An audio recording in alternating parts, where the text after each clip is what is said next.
Hey guys, good morning. कैसे हैं सभी लोग?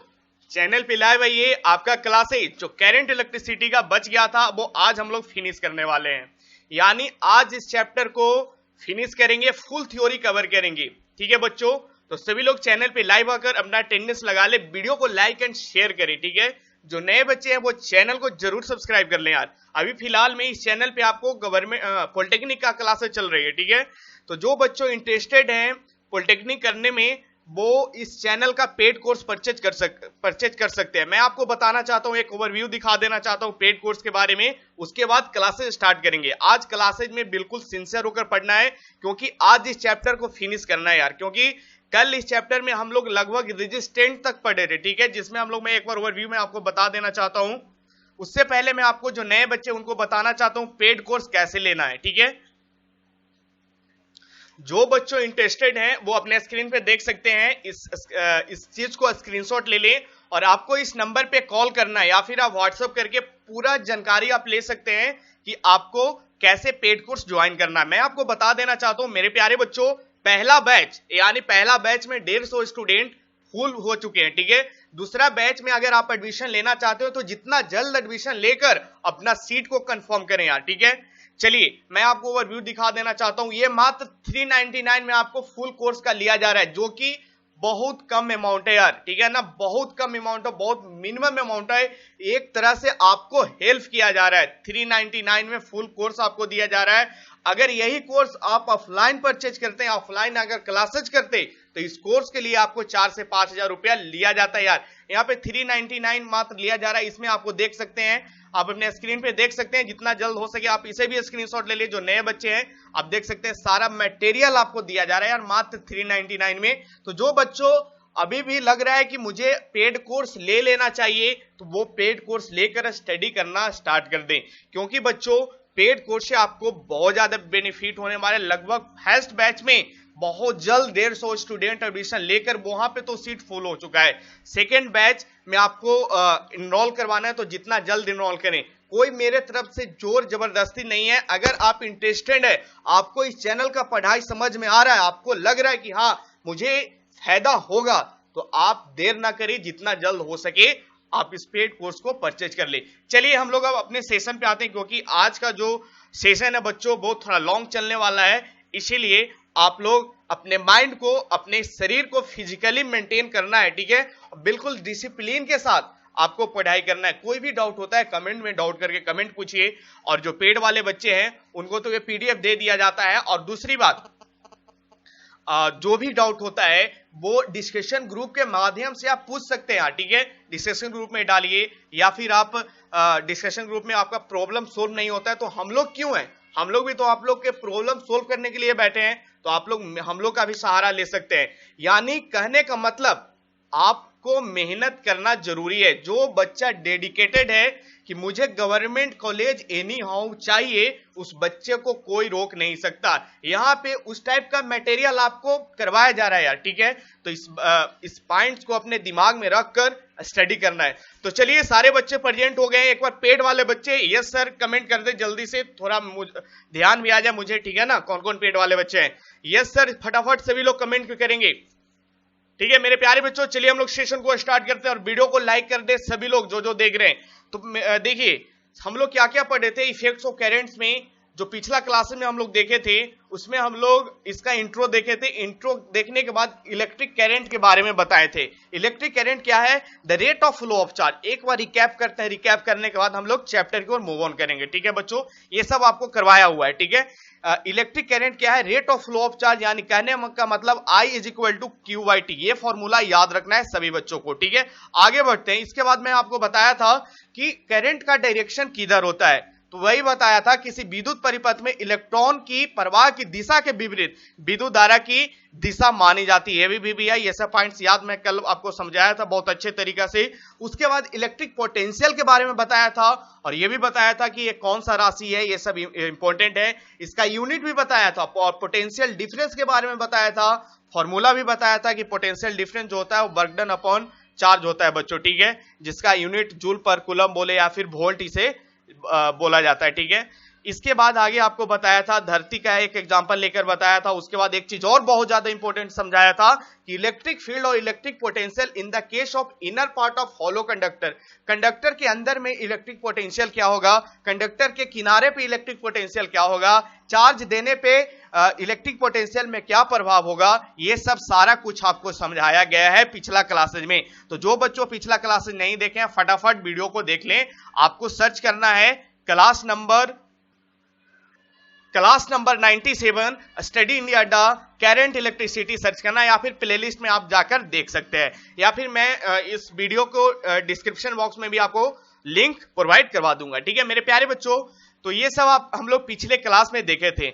उसके बाद हम लोग बात किए थे रेजिस्टेंस के बारे में, और कुछ कुछ आपको सिंबल भी बताया थे कि कुछ सेल, जैसे सेल का हो गया, बैटरी का हो गया, ओपन स्विच का, क्लोज स्विच का, तार का जंक्शन का, तार का क्रॉसिंग, बिना संधि बिना जंक्शन का, मतलब हम लोग क्रॉसिंग करेंगे तो कैसे रिप्रेजेंट करेंगे, बल्ब का सिंबल क्या होता है, रेजिस्टेंस का, ये सब बोला था, याद रखना है। ओम्स का लॉ भी क्लियर कर दिए थे। उसके बाद मैं आपको बताया था कि जो मार्केट में आप लोग रेजिस्टेंस परचेज करते हो, प्रतिरोध जो खरीदते हो, उस पे देखोगे कुछ इस टाइप से रहता है, इस टाइप से रहता है, अलग अलग कलर का रहता है। तो वो कलर से मैं उसका कैसे पता लगाऊंगा कि वो कितना ओम का रेजिस्टेंस है, वो आज का क्लासेज में मैं आपको बताऊंगा। ये आपके सिलेबस में तो खैर नहीं है, लेकिन मैं आपको समझाना चाहता हूं। कुछ बच्चे पूछ रहे थे कि सर मुझे सिखा दीजिए, मार्केट से लेते हैं तो मुझे पता नहीं चलता है कि कितने ओम का वो रेजिस्टेंस है। तो आज के बाद गलत ना करेंगे, मुझे पता है, मैं इतना अच्छे तरीका से आपको समझा दूंगा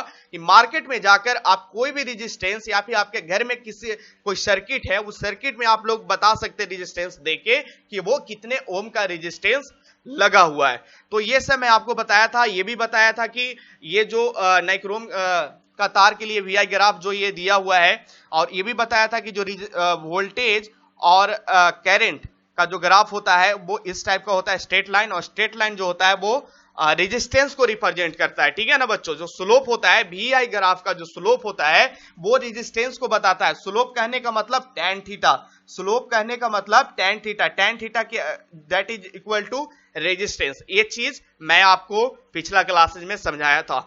तो चलिए हम लोग आज का क्लासेस को स्टार्ट करते हैं। ये ओवरव्यू था पिछले क्लासेस का। तो सारे बच्चे पिछले क्लासेस में खैर पेड वाले बच्चों को पीडीएफ नहीं दिया गया था, आज आपको पीडीएफ दे दिया जाएगा। जैसे क्लासेस खत्म होगा वो पीडीएफ दे दिया जाएगा, क्योंकि मैं चाहता था पूरी तरीका से चैप्टर को कंप्लीट करके आपको पीडीएफ दे दें, और उसके बाद जो भी डाउट है वो आप बेशक पूछ सकते हैं। ठीक है, और कल के क्लासेस जो होगी उसमें करंट इलेक्ट्रिसिटी से बहुत सारे क्वेश्चन और बहुत सारे न्यूमेरिकल होंगे। तो आज आपको ये चैप्टर कंप्लीट करके ही कल के क्लासेज में प्रेजेंट होना है। ठीक है मेरे प्यारे बच्चों, चलिए हम लोग बात करते हैं। आप मार्केट से रेजिस्टेंस लाते हैं, तो रेजिस्टेंस अपने स्क्रीन पे देखना। रेजिस्टेंस कुछ इस टाइप से होता है यार, अलग अलग कलर उसमें होता है, अलग अलग कलर का रेजिस्टेंस मार्केट में अवेलेबल होता है, देख सकते हैं। ठीक है ना, कुछ इस टाइप से रेजिस्टेंस होता है। तो सर इसका हम लोग रेजिस्टेंस कैसे पता करेंगे? तो देखिए कितना ओम का रेजिस्टेंस है। तो सबसे पहले मेरा पॉइंट्स को पिकअप करना मेरे प्यारे बच्चों, आपको क्या चीज याद रखना है, इसके लिए आपको कलर के साथ साथ कौन सा कलर का सिग्निफिकेंट फिगर का वैल्यू क्या होता है वो, और साथ में मल्टीप्लायर। ठीक है, और उसके बाद टॉलरेंस भी आप याद रख सकते हैं। टेम्परेचर कोफिशिएंट इसका कोई काम है नहीं, आपके लेवल के लिए इसका कोई काम नहीं है। ठीक है, तो मेरे प्यारे बच्चों सबसे पहले इसे याद कैसे रखें, इसे देखिए इस ट्रिक से भी याद रख सकते हैं। Bad beer rots our young girls but vodka goes well get some now. इससे अच्छा मैं आपको एक और सा बहुत अच्छा सरल ट्रिक बताता हूं। मेरे प्यारे बच्चों अपने स्क्रीन पे देखिएगा, ये ट्रिक मत याद रखिएगा, इससे अच्छा मैं आपको समझाता हूं, वो ट्रिक से आप इसे याद रख सकते हैं। बीबी रॉय, देखिए मेरा बात को पिकअप कीजिएगा, क्या मैं लिखना चाह रहा हूं। बीबी रॉय जस्ट नीचे मैं वो ट्रिक लिख देना चाहता हूं। ठीक है, ऊपर से अच्छा होगा कि यहां पे ट्रिक मैं लिखना चाहता हूं। चलिए यहां पे मैं लिखना चाहता हूं, देखिएगा स्क्रीन पे देखना, ऊपर में ही लिख दे तो ज्यादा अच्छा है। यहां पे लिखते हैं, देखिए ट्रिक जो है मेरे प्यारे बच्चों, बीबी रॉय, ठीक है, ये व्यक्ति के नाम है, कहां के हैं, ऑफ ग्रेट ग्रेट ब्रिटेन के आदमी है, ब्रिटेन ग्रेट है, ग्रेट ब्रिटेन के आदमी, ब्रिटेन कंट्री के आदमी है, has a very good wife, यानी उनका जो पत्नी है वो बहुत सुंदर है, उनका जो पत्नी है वो क्या है, has a very good wife. ये ट्रिक से आप इसे याद कर सकते हो। ठीक है मेरे प्यारे बच्चों, स्क्रीन पे देखना, जस्ट होल्ड अ सेकेंड, मैं उसे नीचे लिखकर समझाना चाहता हूं यार, यहां पे थोड़ा सा क्लियर नहीं पता चल रहा है, ऊपर में और कुछ लिखकर समझाना है। ठीक है तो इस चीज को यहां पे लिखा जाए, यहां पे स्पेस है अपने पास, ठीक है ना, थोड़ा सा एडजस्ट करना पड़ेगा।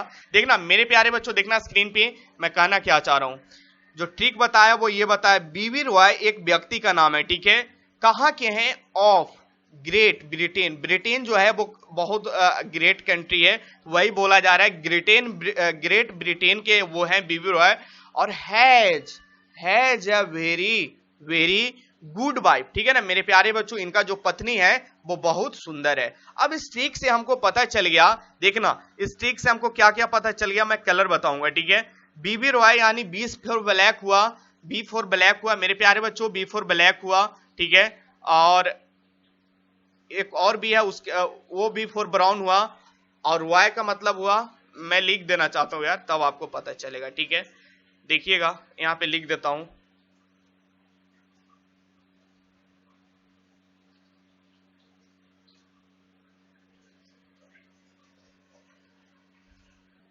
मेरे प्यारे बच्चों मैं यहाँ पे लिख रहा हूँ यार, नीचे में जगह नहीं और नीचे में समझाने में भी दिक्कत होता है, इसीलिए यहाँ पे देखना छोटा छोटा लिख रहा हूँ, कोऑपरेट करना।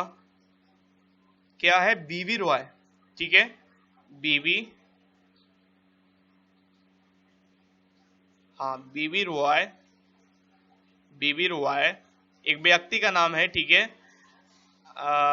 Of Great Britain, of Great Britain, Great Britain, has a very good wife, ठीक है ना, has a very good wife. ठीक है यहां पे भी जगह नहीं है यार, चलिए नीचे देखना, नीचे देखिएगा सभी लोग, यहां पे मैं लिख के समझाना चाहता हूं, क्या बोल रहा था, BB Roy, BB Roy of Great Britain has a very good wife. इस ट्रिक से आपको याद रखना है। ठीक है मैं आपको एक एक चीज समझाता हूं कैसे इस ट्रिक को लगाना है, बस थोड़ा सा वीडियो को लास्ट तक बने रहिएगा। देखिए बीबी रॉय, ठीक है बिल्कुल,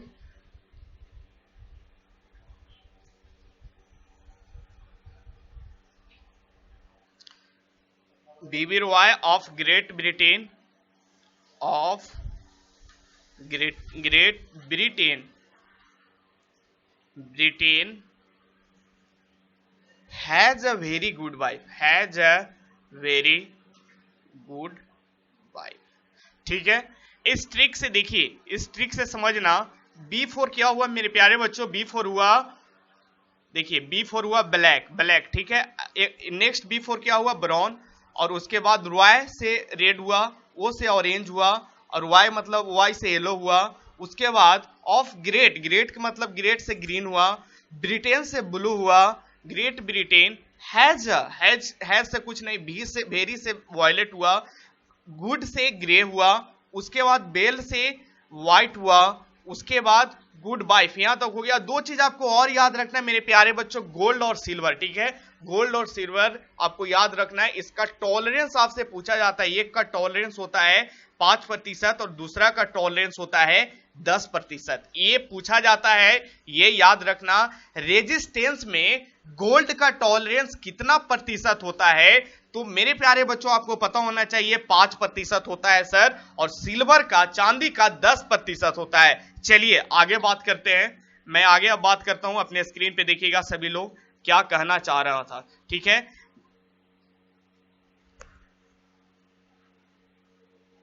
हाँ बी फोर क्या बोला था, एक बार मैं यहां लिख देता हूं, बी फोर ब्लैक हुआ, ब्लैक, बी फोर ब्राउन हुआ, R for red, O for orange, Y for yellow, ठीक है। और इसका मतलब कुछ नहीं, जी फॉर ग्रेट हुआ, सॉरी ग्रेट नहीं, ग्रीन। और ब्रिटिश का मतलब हुआ बी फॉर ब्लू, ठीक है मेरे प्यारे बच्चों, ब्लू हैज का नहीं, यहाँ पे नहीं, इसको कंसीडर करना है, ये नहीं। भी फॉर वॉयलेट हुआ, वॉयलेट। और अगेन जी फोर जो हुआ वो ग्रे कलर हुआ, ठीक है। पहले ग्रीन, उसके बाद ग्रे, उसके बाद फिर डब्ल्यू फॉर व्हाइट। उसके बाद इसका जो सिग्निफिकेंट फिगर है ना, वो सिग्निफिकेंट फिगर जीरो से बढ़ेगा, ठीक है। कैसे बढ़ेगा? 0 1 2 3 4। तो सिग्निफिकेंट फिगर हम लोग ऐसे लिख सकते हैं स्ट्रीक में, स्ट्रीक को याद रखना, इसी सीक्वेंस में सिग्निफिकेंट फिगर 0 1 2 3, इसका 4, इसका 5, इसका 6, इसका 7, इसका 8, इसका 9, यानी व्हाइट के 9 हो गया। इस टाइप से सिग्निफिकेंट फिगर हुआ, ठीक है बच्चों, देख सकते हैं। तो मैं आपको ये तो ट्रिक से आपको पता चल गया सिग्निफिकेंट फिगर कैसे लिखेंगे और मल्टीप्लायर कैसे लिखेंगे। तो पहले गुने 1, उसके बाद 10, ठीक है। 10 से गुना करते हुए चलते जाएंगे, 10 में फिर 10 से गुना करेंगे 100, 100 में 10 से गुना करेंगे तो 1000, के का मतलब 1000 हुआ, 1000 में 10 से गुना करेंगे तो 10,000, 10,000 में 10 से गुना करेंगे तो 100,000, 100,000 कहने का हाँ 10 में 10 से गुना करें ये तो 100,000 यानी 1 लाख हो गया बच्चों, ठीक है। उसके बाद 100,000 में आपको 1 लाख में, यानी कहने का मतलब 1 लाख में आपको 10 से गुना कीजिएगा तो 1 मिलियन होगा, 1 मिलियन में 10 से गुना कीजिएगा तो 10 मिलियन, 10 मिलियन में 10 से गुना कीजिएगा तो 100 मिलियन। यहां तक बस आपको याद रखना है, ठीक है। इस टाइप से आपको याद रखना है बच्चों, ठीक है। मैं जो आपको बताया वो याद रखना, सिग्निफिकेंट फिगर, और ये चीज याद रखना। अब देखिए, अब जो बात आती है मार्केट से रेजिस्टेंस उठा लिए, तो पहला मार्केट से मैं रेजिस्टेंस उठाया हूं वो 4 बैंड का रेजिस्टेंस लेकर आया हूं, ठीक है। 4 बैंड कैसे बोले सर? देखिए इसमें जो कलर है वो 4 होगा, 1 2 3 4। अब समझना, जो ये और ये जो कलर है ना, वो बच्चों सिग्निफिकेंट फिगर होता है, ठीक है, सिग्निफिकेंट फिगर होता है। और इसके बाद 3 गो के बाद जो आपको कलर मिलेगा वो देखिए ऊपर में मैं एरो से रिप्रेजेंट करवाया हूं फिगर में कि कौन किस चीज का फिगर है। उसके बाद ये जो आपको रिप्रेजेंट करता है, यहां पे अगर कोई होता तो यहां पे रिप्रेजेंट करता आपको मल्टीप्लायर का। और उसके बाद यहां पे जो होता है बच्चों वो टॉलरेंस को रिप्रेजेंट करता है। उसके बाद अगर ये साइड होगा, रेजिस्टेंस की ये साइड होगा, तो ये टेम्परेचर कोफिशिएंट को रिप्रेजेंट करता है। तो सबसे पहले मैं 4 बैंड वाला रेजिस्टेंस का वैल्यू लिखता हूं। ये क्या है? कलर है सर, ग्रे कलर है। तो ग्रे कलर है तो मेरे प्यारे बच्चों ग्रे कलर का सिग्निफिकेंट फिगर 8 है। देखिए ग्रे का सिग्निफिकेंट फिगर कितना है? 8 है। तो बिल्कुल 8 लिख दिए सर। उसके बाद रेड है, रेड का सिग्निफिकेंट फिगर क्या है? रेड का सिग्निफिकेंट फिगर 2 है, ठीक है। रेड का सिग्निफिकेंट फिगर मेरे प्यारे बच्चों वो कितना है? 2 है, लिख दिए सर, बिल्कुल। चलिए सही बात। उसके बाद ये कलर है ऑरेंज, ठीक है ना मेरे प्यारे बच्चों। ऑरेंज का देखिए, ऑरेंज का कितना है सिग्निफिकेंट फिगर? ऑरेंज का सिग्निफिकेंट फिगर आपको नहीं लेना है। ऑरेंज का देखिए एरो जो बता रहा है वो ऑरेंज का आपको टॉलरेंस लेना है, ठीक है ना। टॉलरेंस कितना है? तो ऑरेंज का टॉलरेंस है 1000। 1000 से इसको गुना कर दीजिए, 1000 हो गया।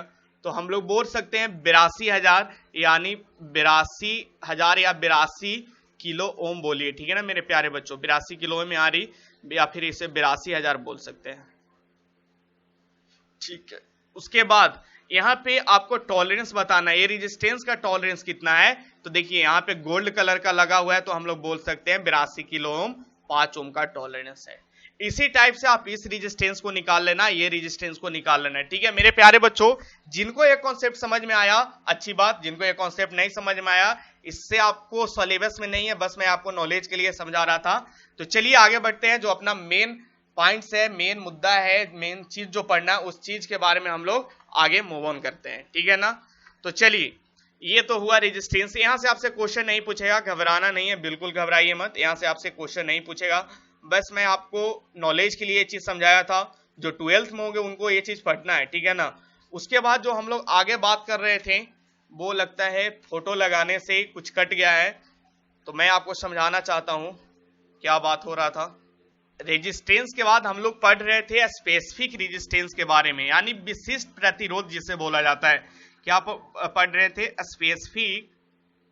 स्पेसिफिक रेजिस्टेंस, जिसे हम लोग क्या बोलते हैं हिंदी में? विशिष्ट प्रतिरोध।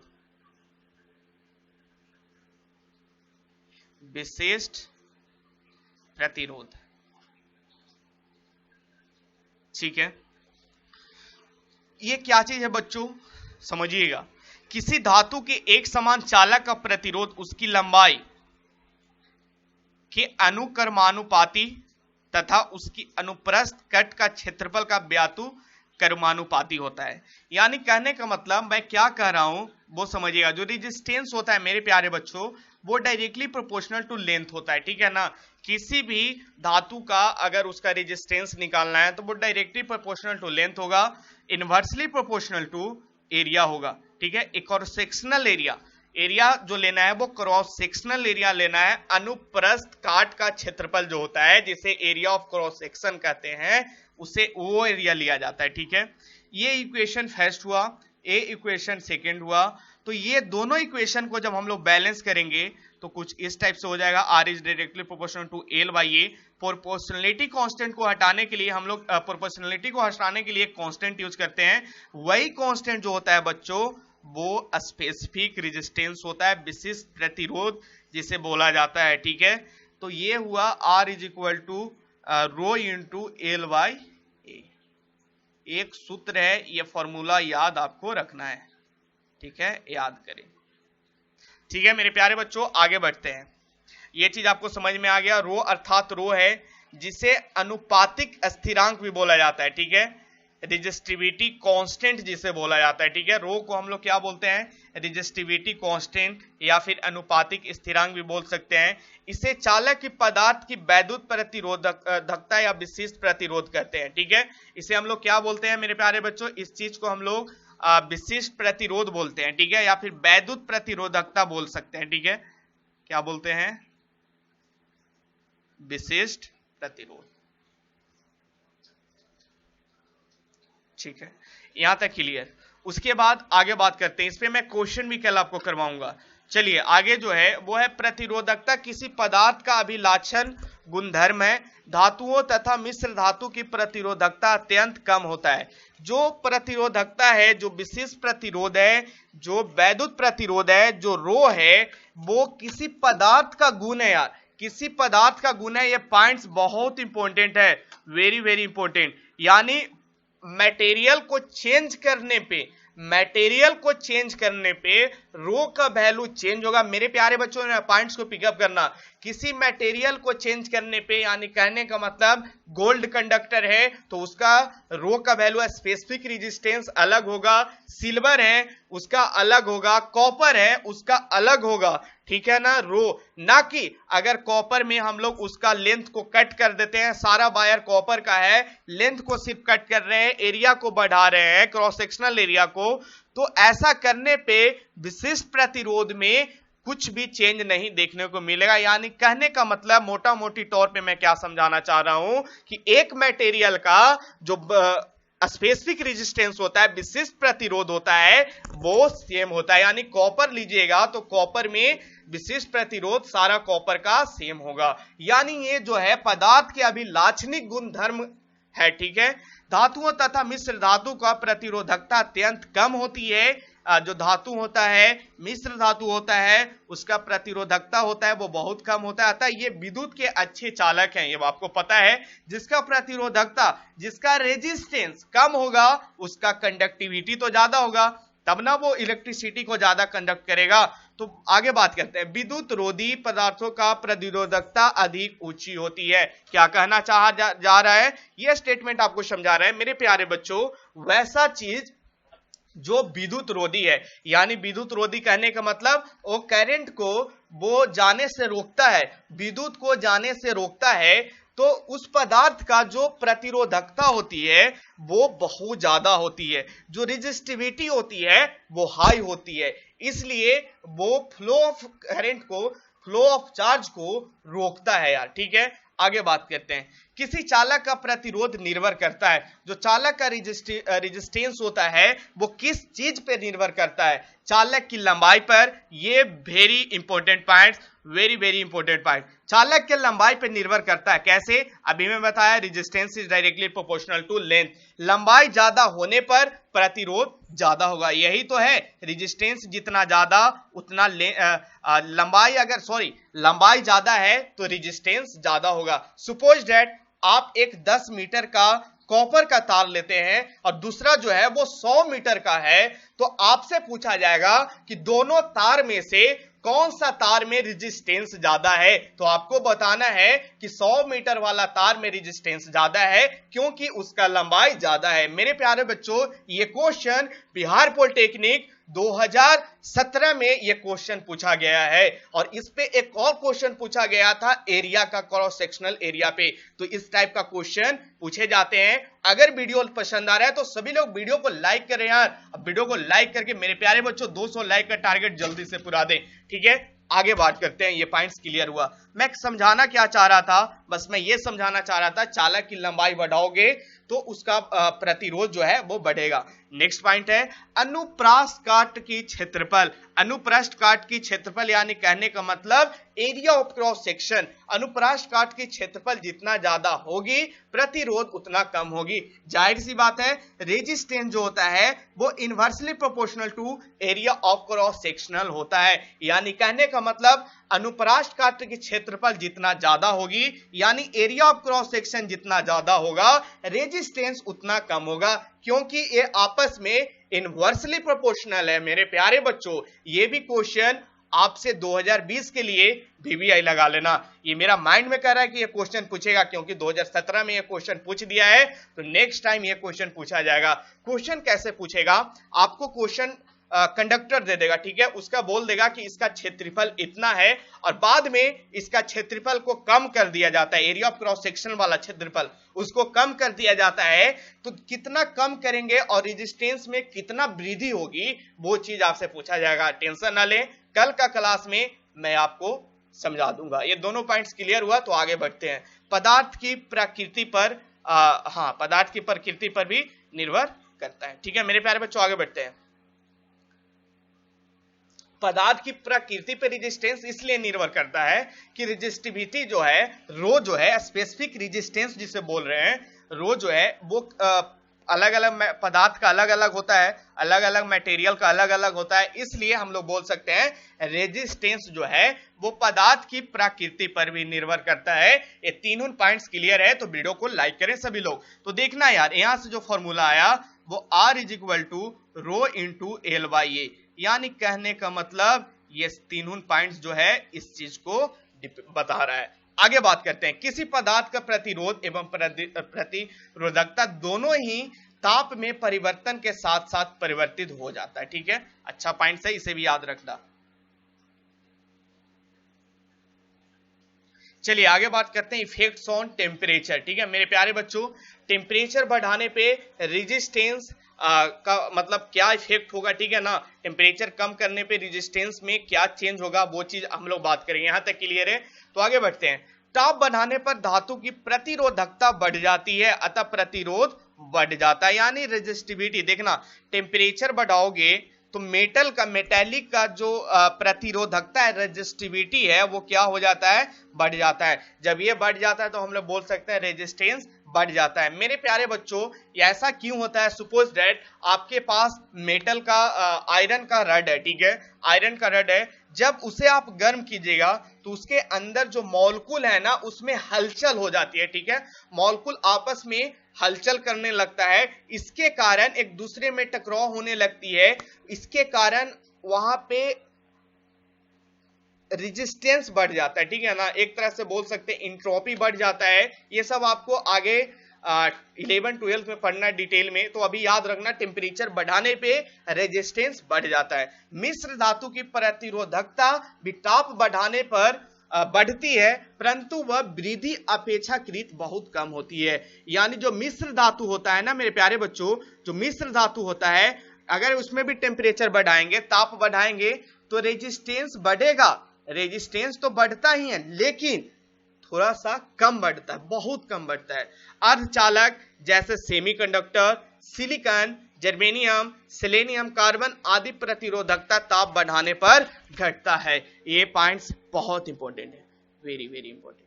अर्धचालक मैंने याद करवाया था, जब पीरियोडिक टेबल बताया था तो मैं आपको बोला था कि अर्धचालक आपको याद रखना है, सेमीकंडक्टर आपको याद रखना है कौन कौन है। तो इसमें सिलिकॉन है भाई, जर्मेनियम है, सेलेनियम है, कार्बन है, ठीक है।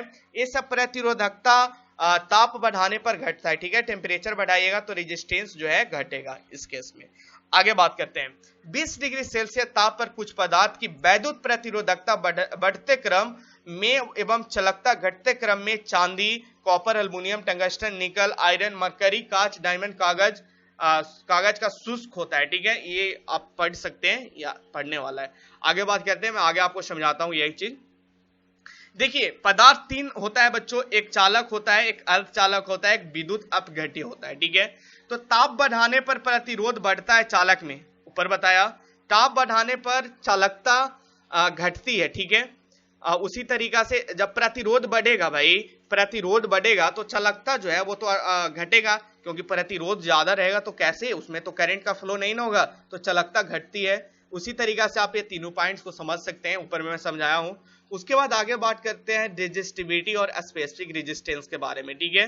तो चलिए आगे बात करते हैं, यहां से भी क्वेश्चन पूछा जाता है। तो ये जो पॉइंट्स है समझिए, प्रतिरोधकता या विशिष्ट प्रतिरोध पदार्थ पर निर्भर करता है। मैं अभी आपको बताया ना यार कि ये जो है वो ना क्रॉस सेक्शनल एरिया ना एरिया पे डिपेंड करता है, बल्कि ये पदार्थ पे डिपेंड करता है। ये बहुत इंपॉर्टेंट पॉइंट है और ये क्वेश्चन आपको पूछा गया, वेरी वेरी इंपॉर्टेंट क्वेश्चन। प्रतिरोधकता या विशिष्ट प्रतिरोध जो है वो पदार्थ पर निर्भर करता है, अर्थात भिन्न भिन्न पदार्थ के प्रतिरोधकता विशिष्ट प्रतिरोध का मान भिन्न होगा। इसे हम लोग रो से प्रदर्शित करते हैं और इसका मात्रक ओम मीटर होता है। कैसे सर, ओम मीटर कैसे हुआ मेरे प्यारे बच्चों? चलिए इसका हम लोग यूनिट निकाल लेते हैं, ठीक है। अभी सूत्र बताया, रेजिस्टेंस जो होता है रो इंटू एल बाई ओ होता है। तो इसका जो हम लोग फॉर्मूला निकालेंगे वो क्या निकालेंगे, जो रो होता है वो आर गुने ए बाई एल होता है। तो रेजिस्टेंस को हम लोग सर ओम में मेजर करते हैं, एरिया को सर हम लोग मीटर स्क्वायर में लिखते हैं और लेंथ को सर मीटर में हम लोग मेजर करते हैं। 1 मीटर से 1 मीटर कैंसिल आउट हो गया तो ओम मीटर इसका ऐसा यूनिट हो गया। मेरे प्यारे बच्चों यही चीज यहाँ पे तो मैं आपको बताया हूं, ये चीज याद रखना, वेरी वेरी आई, ठीक है। चलिए यहां तक क्लियर है, आगे बात करते हैं सर।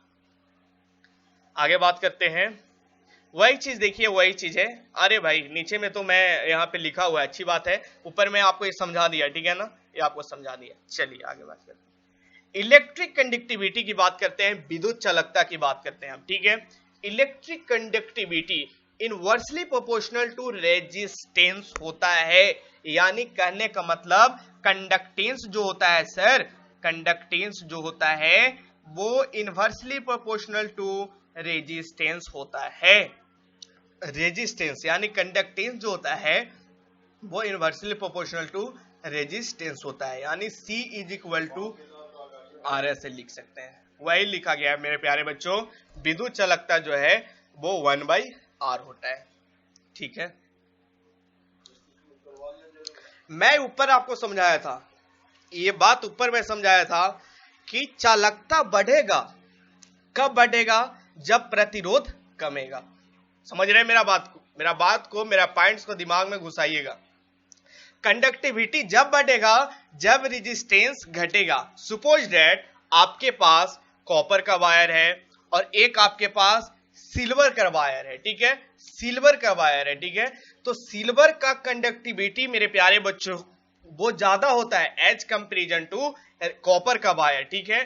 तो जो हाईली डिवाइसेज होता है, जो कंप्यूटर वगैरह होता है ना, हाईली डिवाइसेज कहने का मतलब इलेक्ट्रॉनिक डिवाइस जो मतलब महंगा वाला होता है, उसमें उसका कुछ सर्किट में सिल्वर का भी यूज किया जाता है मेरे प्यारे बच्चों, इसलिए इलेक्ट्रॉनिक डिवाइस महंगा होता है। ऐसे जनरली हम लोग जो घर में यूज करते हैं वायर, वो बोलते हैं कॉपर का वायर अच्छा होता है क्योंकि उसका कंडक्टिविटी ज्यादा है, उसका रेजिस्टिविटी कम है एज कंपेरिजन टू एल्युमिनियम का वायर से, ठीक है। मैं आपको समझाऊंगा आगे, देखिए आगे एक चीज आपको लिखा हुआ है, सारा कुछ सारा टेबल में है, आपको समझ में आ जाएगा टोटल चीज, ठीक है ना। सिल्वर का भी लिखा हुआ है, ठीक है, सारा कुछ समझ में आएगा। तो मेरे प्यारे बच्चों ये पॉइंट्स तो आपको समझ में आ गया। विद्युत चालकता जो होती है वो 1/r होता है। और आपको पता होना चाहिए रेजिस्टेंस का यूनिट क्या लिखते हैं, ओम लिखते हैं ना। तो इसी को उल्टा लिख दिया गया है। कंडक्टेंस क्या है मेरे प्यारे बच्चों?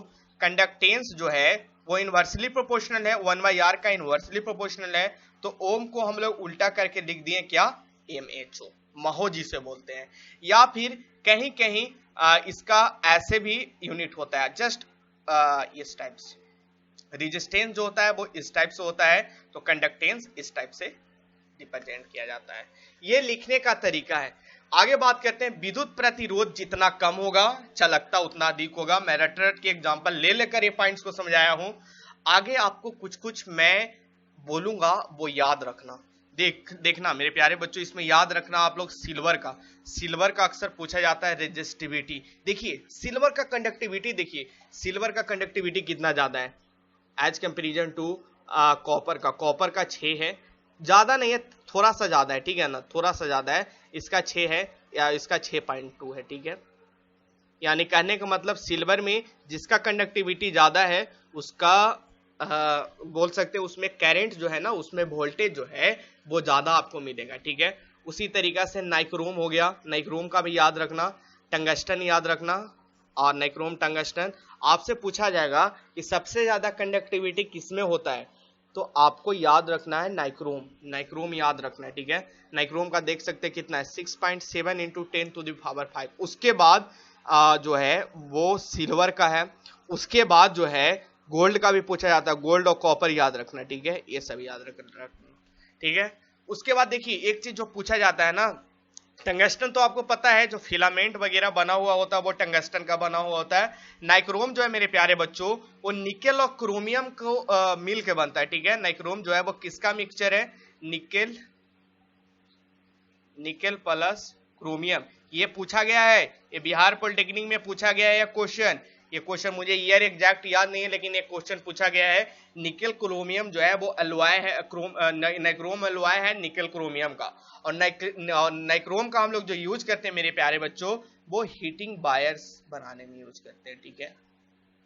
चलिए आगे बात करते हैं, यहां तक समझ में आया? जो मैं बोला हूं वो याद रखना। कल मैं आपको क्वेश्चन जब करवाऊंगा ना तो ये सारा पॉइंट्स मैं बताऊंगा कि देखो यार यहां से क्वेश्चन आ रहा है, तो वहां पे गलत नहीं करना है। विशिष्ट चालकता स्पेसिफिक कंडक्टिविटी, जिसे हम लोग साइमन कहते हैं मेरे प्यारे बच्चों। देखिएगा विद्युत प्रतिरोध की व्यातुक्रम की विद्युत चालकता कहते हैं। इसका मात्रक साइमेन मीटर होता है, ठीक है। सीमेन मीटर होता है, सीमेन मीटर, ठीक है। ये याद रखना है, हूबहू इसे याद रखना है। और विद्युत चालकता को जो हम लोग रिप्रेजेंट करते हैं वो सिग्मा से रिप्रेजेंट करते हैं। सिग्मा जो हुआ वो 1/ρ हुआ, ठीक है ना। ये बच्चों ऊपर जो मैं लिखा ना, यहां से आपको जैसे मैं आपको समझाया ना, जो ऊपर में आपको मैं अभी जो समझाया, विद्युत चालकता जो होती है कंडक्टेंस होता है 1/r होता है, वहीं से आया। देखिए कंडक्टेंस जो होता है 1/r होता है। रेजिस्टेंस क्या होता है? रेजिस्टेंस जो होता है वो डायरेक्टली प्रोपोर्शनल टू सिग्मा होता है। जैसे R = सिग्मा × L/A लिखते हैं ना, तो यहां से ये आया और यहां से डायरेक्ट ऐसे लिख सकते हैं C = 1/σ। और कंडक्टेंस जो है उसको हम लोग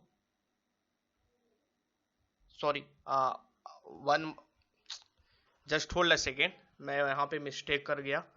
आपको मिस्टेक नहीं करना है मेरे प्यारे बच्चों, यहाँ पे आप लोग बोले भी नहीं, यहाँ पे रो होगा ना, वही तो मैं बोला, सिग्मा नहीं होगा, रो होगा। चलिए इसे इरेज करके फिर से लिखता हूं ताकि समझ में आए कहना क्या चाह रहे।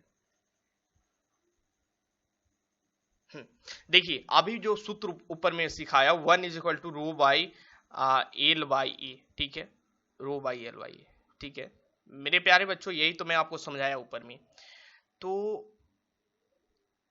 आगे जब इसे लिखेंगे तो resistance is directly proportional to ρ ऐसे लिख सकते हैं। उसके बाद नीचे में एक फॉर्मूला मैं आपको सिखाया था, जो कंडक्टेंस होता है वो 1/r होता है।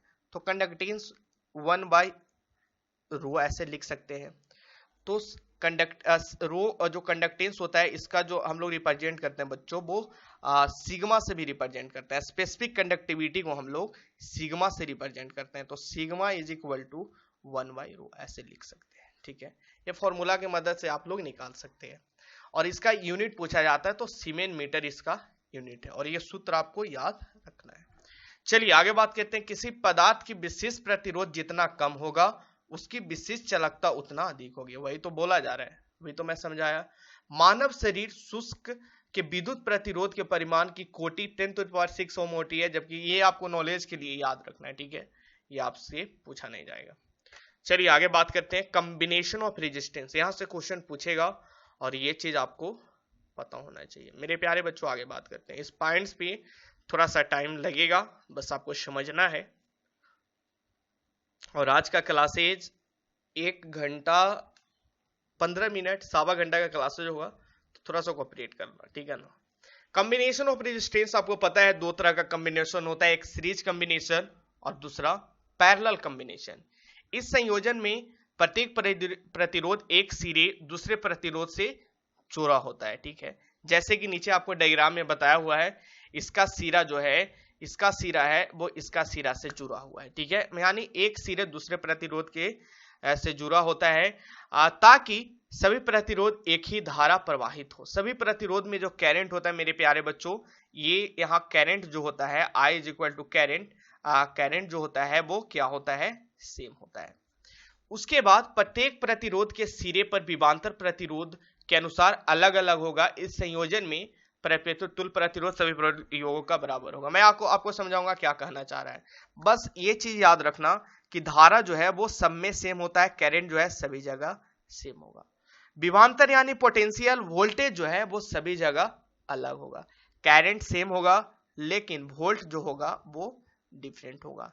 एक किसका केस में होगा, ये जो होगा वो आपको सीरीज कॉम्बिनेशन का केस में होगा, सीरीज कॉम्बिनेशन के केस में होगा। तो चलिए आप देख सकते हैं इस टाइप से सीरीज कॉम्बिनेशन को किया जाता है, लिखा जाता है। और जैसे इसका इक्विवेलेंट अगर निकालना है तो सिंपल इसका सम हो जाता है R equivalent R1 + R2 + R3, ऐसे कर देना है। सपोज दैट आपके पास मेरे प्यारे बच्चों देखना एग्जांपल 4 ओम 3 ओम और 2 ओम का रेजिस्टेंस है। आपसे बोलेगा इक्विवेलेंट रेजिस्टेंस यानी तुल्य प्रतिरोध निकालना है, तो R इक्विवेलेंट 4 + 3 + 2 4 3 7 2 9 9 ओम आ जाएगा, ठीक है। ऐसे लिखा जाता है। और इसे ऐसे भी लिख सकते हैं। सपोज दैट एक ट्रिक मैं बता रहा हूं, ये सिर्फ अप्लीकेबल होगा एक ही टाइप का रेजिस्टेंस के लिए, एक ही टाइप का रेजिस्टेंस के लिए, ठीक है। अगर R ओम का रेजिस्टेंस है, R ओम का रेजिस्टेंस है, सेम है, सारा सेम है, तो R इक्विवेलेंट NR कर देंगे। कैसे सर, देखना, ठीक है।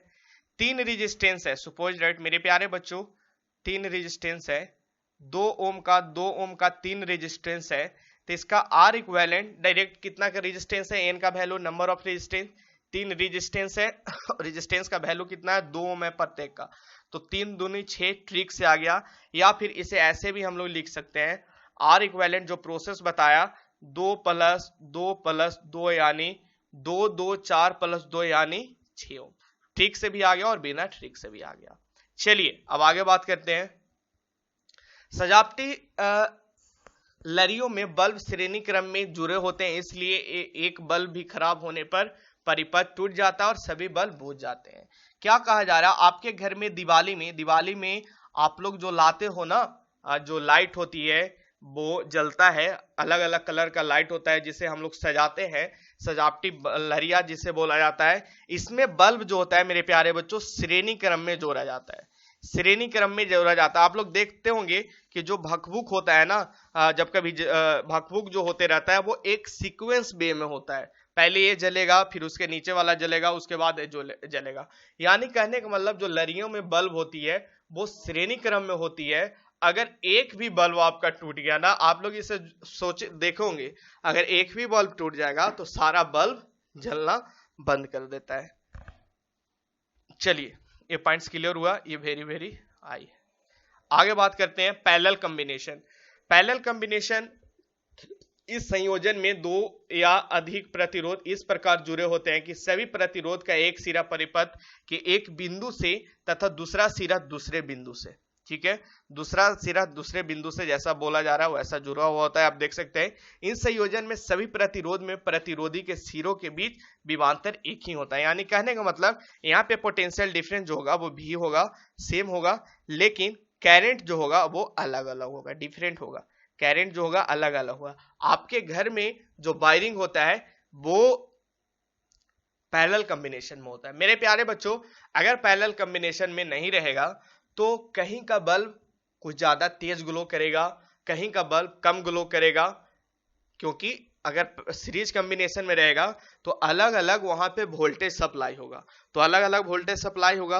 अब बोल सकते हैं कि जिसके पास ज्यादा वोल्टेज सप्लाई होगा वो ज्यादा ग्लो करेगा, ज्यादा लाइट देगा, और जिसके पास कम वोल्टेज सप्लाई होगा कम ग्लो करेगा। यानी कहने का मतलब आज के बाद ये दिमाग में बैठा लेना कि जो घर में वायरिंग होता है वो पैरेलल कॉम्बिनेशन में होता है। तो मेरे प्यारे बच्चों आगे बात करते हैं। इसका जो हम लोग इक्विवेलेंट निकालते हैं वो इक्विवेलेंट निकालने का तरीका इस टाइप से है, ठीक है। इस टाइप से मैं आपको कल क्वेश्चन करवाऊंगा, उसमें बहुत सारा इसमें आपको देखने को मिलेगा। इस टाइप से इसका इक्विवेलेंट लिखा जाता है। तो देखिए सपोज दैट एग्जांपल के तौर पे मैं आपको बोलूं तो इस टाइप का आपके पास, ठीक है, यहाँ पे 3 ओम है, यहाँ पे 4 ओम है, यहाँ पे 5 ओम है, ठीक है। इसका आर इक्विवेलेंट निकालेंगे तो 1/r 1/3 1/4 1/5, ठीक है। 1/r इक्विवेलेंट करेंगे तो मेरे प्यारे बच्चों यहाँ पे इसका एलसीएम लेना पड़ेगा, ठीक है। इसका एलसीएम लेकर आप इसे सोल्व कर लीजिएगा। यहाँ पे एलसीएम लेंगे तो कुछ ज्यादा लेंदी हो जाएगा, इसलिए मैं सोल्व नहीं कर रहा हूँ। जब इसे आप सोल्व कीजिएगा तो इस टाइप से आप इसे सोल्व करते हैं। मेरा मकसद है बस आपको सिखाना, ठीक है। आगे मैं आपको एक चीज और सिखाना चाहता हूँ जो बहुत बार पूछा जाता है, वो देखिएगा 2 रेजिस्टेंस के केस में। सपोज दैट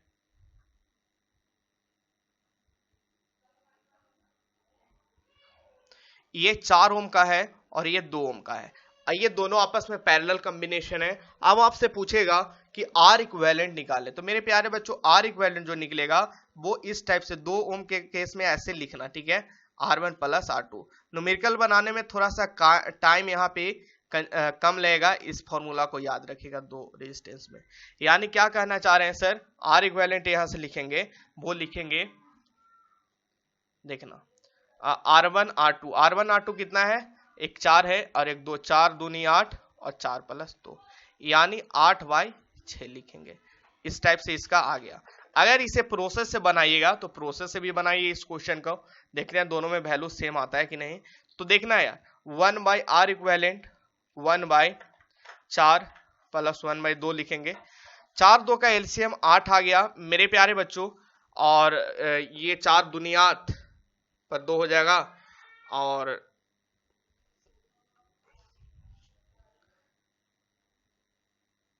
हाँ 2 है, 4 दूनी 8 यानी ऊपर 4 हो जाएगा, ठीक है। 1/r इक्विवेलेंट, तो यहां से r इक्विवेलेंट लिखेंगे, r इक्विवेलेंट कर रहे हैं तो 8/6 हो जाएगा ना, उलट जाएगा 8/6। देख सकते हैं दोनों में सेम आएगा। ये ट्रिक से भी बनाइए या फिर ये प्रोसेस से बनाइए। दूसरा केस आपको सिखाना चाह रहा हूं, एक केस इसमें और है वो सीखना। एक जो केस है मेरे प्यारे बच्चों वो ये है कि रेजिस्टेंस जो है वो सेम होगा तो सर कैसे लिखेंगे। तो देखना यार, देखना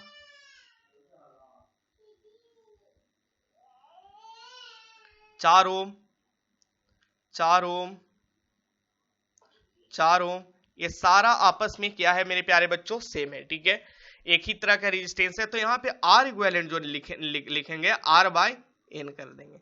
यानी कहने का मतलब डायरेक्ट आर इक्विवेलेंट लिख देंगे यहां से क्या, 4/N का वैल्यू नंबर ऑफ रेजिस्टेंस कितना है, 3 है, 4/3 लिख देंगे, 4/3 ओम। इसे हम लोग प्रोसेस से बनाते हैं। तो देखना मेरे प्यारे बच्चों नीचे देखना, प्रोसेस से आपको सिखा रहा हूं। ये सब क्वेश्चन इस टॉपिक पे इतना टाइम देने का मेरा एक ही मकसद है कि आप लोग सीख सको, ठीक है ना। प्रत्येक टाइप का इस टाइप का क्वेश्चन आपको पूछा गया है। 2020 में भी क्वेश्चन पूछा है, सॉरी 2020 नहीं है, 2019 में, 2020 में तो आप लोग एग्जाम दोगे, 2019 में क्वेश्चन पूछा गया है, ठीक है ना, कॉम्बिनेशन ऑफ रेजिस्टेंस वाला।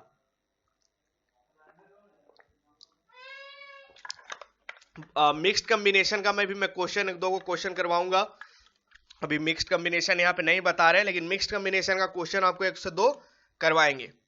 तो यहाँ पे समझना, यहाँ पे समझने की बात है,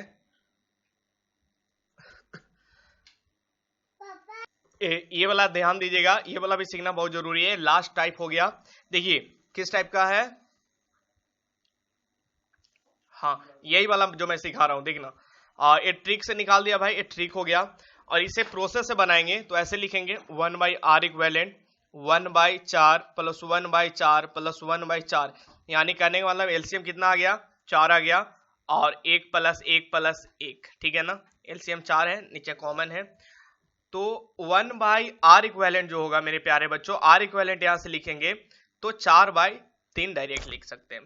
तो देख सकते हैं ये दोनों सेम है। ट्रिक से बनाइए चाहे प्रोसेस से बनाइए, आप पे डिपेंड करता है। तो मैं आपको सिखा दिया लगभग 4 टाइप का, देखिए है ना, ये सारा टाइप आपको पता होना चाहिए। यहां से क्वेश्चन पूछा जाता है, इसलिए मैं आपको सिखा रहा हूं। एक पहला ये हो गया, दूसरा इसका ट्रिक वाला ये हो गया सीरीज वाला में, ठीक है, दूसरा टाइप।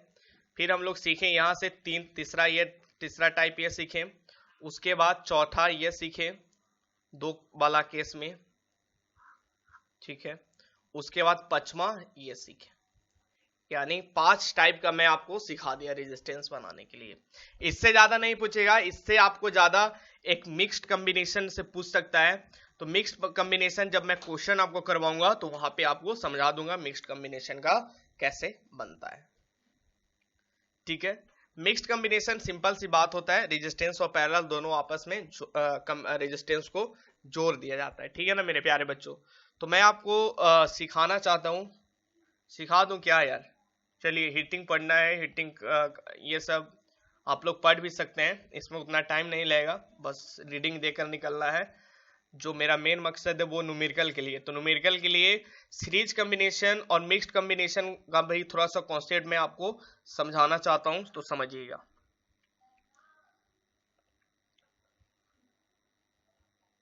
देखना, मिक्स्ड कॉम्बिनेशन कहने का मतलब सीरीज और पैरेलल का मिक्स्ड होगा, ठीक है ना, जो क्वेश्चन होगा वो मिक्स्ड होगा।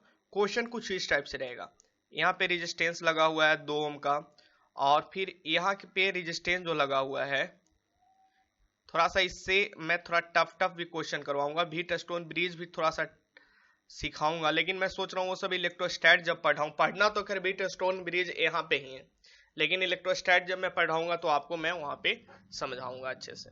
ये 2 ओम है और ये 3 ओम है और ये 4 ओम है। आर इक्विवेलेंट यहाँ से लिखना होगा बच्चों, वो क्या लिखना होगा, डायरेक्ट लिख सकते हैं। सबसे पहले ये आपस में पैरेलल है, तो पैरेलल को कैसे लिखेंगे, 3 गुने 4/3 प्लस 4, अभी मैं बताया। टाइप 3 में जो टाइप 3 या टाइप 4 में आपको सिखाया, यही चीज ना सिखाया ऊपर में, उसके बाद फिर ऐसे ऐड हो जाएगा आर इक्विवेलेंट। तो सिंपल सी बात है भाई, 4 12 बाई 4 और 3 7 प्लस 2, इसको ऐड कर लीजिएगा आर इक्विवेलेंट, ये सर्किट का रेजिस्टेंस आ गया। आगे बात करते हैं, ये मिक्स कॉम्बिनेशन हुआ, अब हम लोग आगे बात करते हैं यार, जो मेन टॉपिक है वो टॉपिक पे अब आते हैं। देखिए commercial measurement of electric energy, ये चीज पढ़ना जरूरी है, और इस पे क्वेश्चन आपसे पूछा जाता है। व्यय ऊर्जा बच्चों क्वेश्चन पूछता है, ठीक है, अक्सर क्वेश्चन पूछता है कि खपत हुआ ऊर्जा आपको निकालना होता है। तो वो चीज को सीखने के लिए आपको पढ़ना जरूरी है, ठीक है।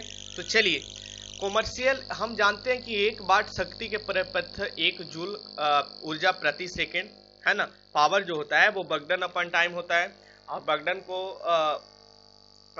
जूल में हम लोग मेजर करते हैं, और बर्गडन अपन टाइम को सेकेंड, तो पावर कैसे यूनिट वाट, वही चीज लिखा जा रहा है मेरे प्यारे बच्चों। आगे ये क्लियर हो जाएगा कि 1 वाट शक्ति परिपथ में 1 जूल प्रति सेकेंड खर्च होता है। यदि वाट से 1000 गुना बड़ा मात्रक किलो वाट का प्रयोग करें तो ये ऊर्जा 1000 जूल प्रति सेकेंड हो जाएगा, अर्थात हम लोग क्या बोल सकते हैं, 3.6 इंटू 10⁶ जूल प्रति घंटा लग गया, तो 3600 से मल्टीप्लाई हो जाएगा। तो वही चीज 1000 जूल प्रति सेकेंड को हम लोग कन्वर्ट करेंगे जूल प्रति सेकेंड में, तो 3.6 इंटू 10⁶ लिखेंगे। ये चीज आपको याद होना चाहिए, ठीक है। आगे बात करते हैं, ये जो है इलेक्ट्रिक मोटर है, जो प्रत्येक व्यक्ति देखोगे सबके घर में ये लगा हुआ रहता है। ये कितना खपत होता है ऊर्जा उसको बताता है।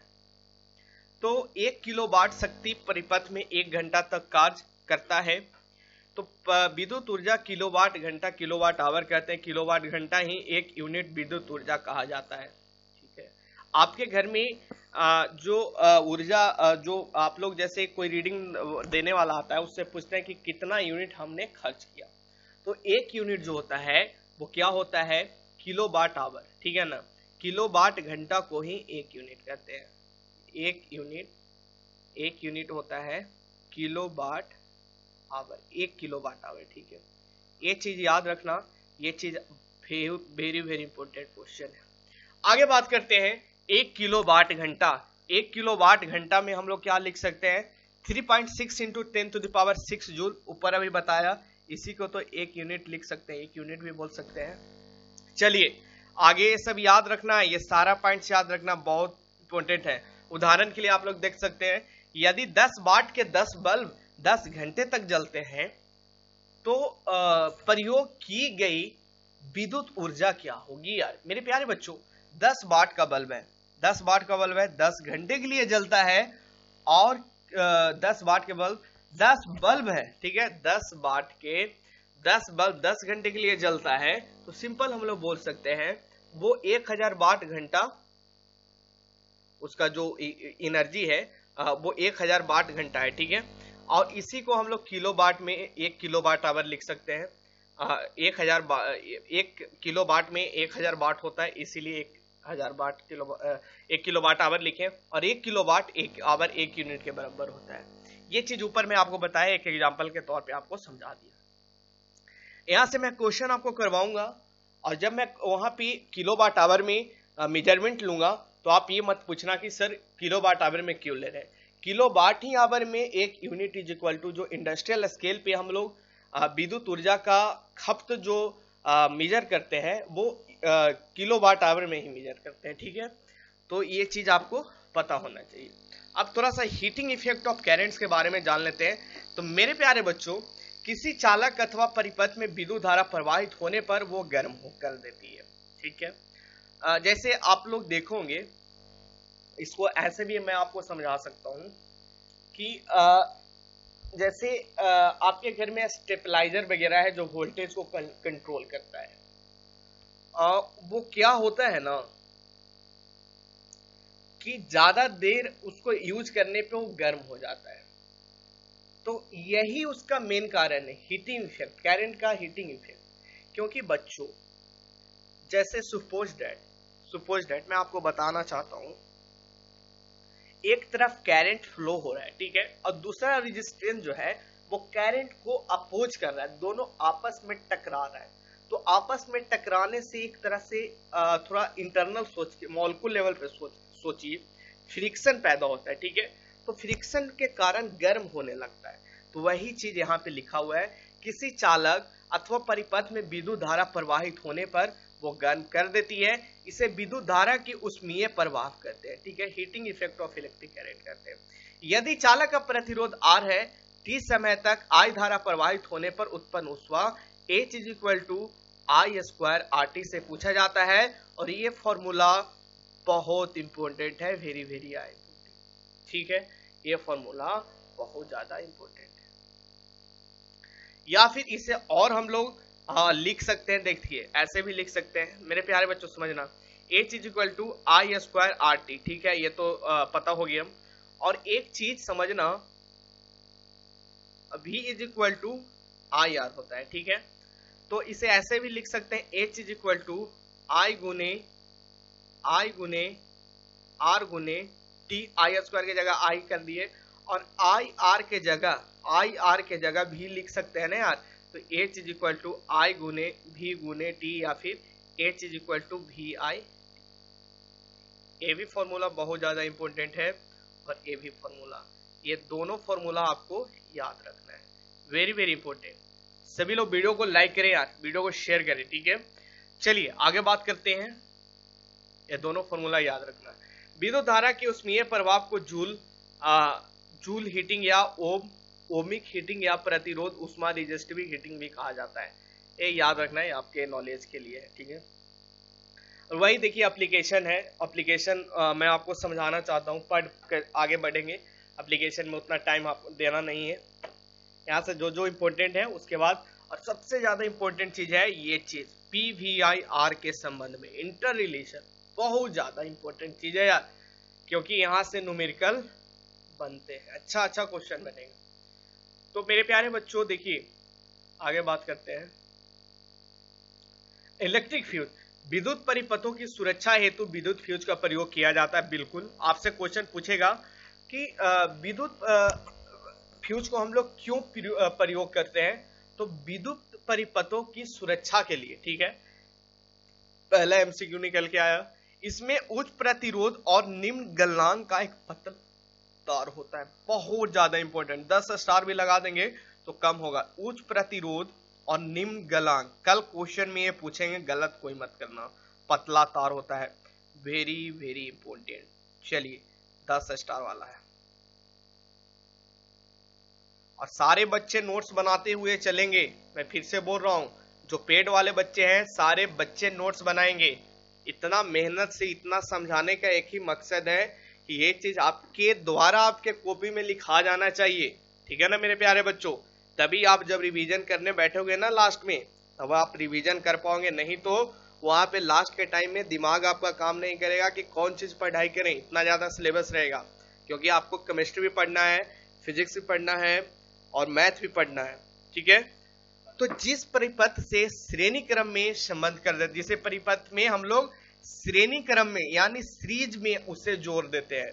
फ्यूज जो जोड़ा जाता है वो सीरीज में जोड़ा जाता है। कभी भी देखे होंगे कि जैसे आपके घर में सर्किट वगैरह जो लगा हुआ रहता है, उसमें अगर फ्यूज जो लगेगा, अगर उसे प्लस में लगा रहे हैं तो प्लस वाला ही तार में लगाएंगे दोनों में, ठीक है, दोनों पॉइंट्स में प्लस वाला ही तार जोड़ेंगे। और जैसे सपोज दैट फ्यूज इस टाइप से वर्क करता है यार, बस इतना समझिए ना।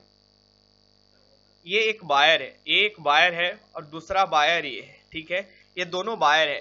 तो दोनों वायर के आपस के बीच में हम लोग यहाँ पे क्या लगा देते हैं, फ्यूज लगा देते हैं। यहाँ पे जो वायर लगा देते हैं कुछ इस टाइप से होता है,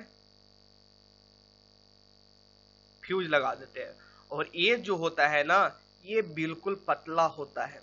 इसलिए पतला होता है कि अगर ज्यादा गर्म होगा ना, वायर में अगर ज्यादा गर्म होगा तो ये यहाँ से टूट जाएगा और यहाँ से टूट जाएगा। तो यहाँ से टूट जाने के बाद जाहिर सी बात है, जब यहाँ से ब्रेकडाउन हो जाएगा तो आगे तो करंट फ्लो ही नहीं करेगा।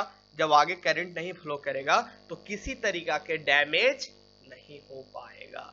इसका जो गलनांक होता है वो बहुत कम होता है मेरे प्यारे बच्चों। इस चीज को आपको मैं समझा रहा हूँ। चलिए आगे बढ़ते हैं, अपने स्क्रीन पे देख सकते हैं कुछ इस टाइप, ये सब सभी लोग देखे हैं जी। यहाँ पे हम लोग पतला तार यूज कर देते हैं, पतला तार, ठीक है। विद्युत फ्यूज सीसा और टीन से बना हुआ मिश्र धातु है।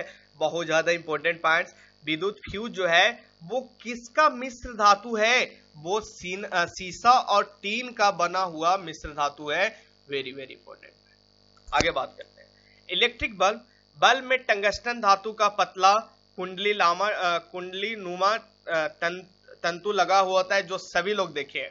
टंगस्टन कुछ इस टाइप से आपके घर में जो अब तो LED बल्ब आ गया, पहले इस टाइप का बल्ब लगता था, अभी भी कहीं कहीं देखने को मिलता है, खैर अब बहुत कम लोग यूज करते हैं।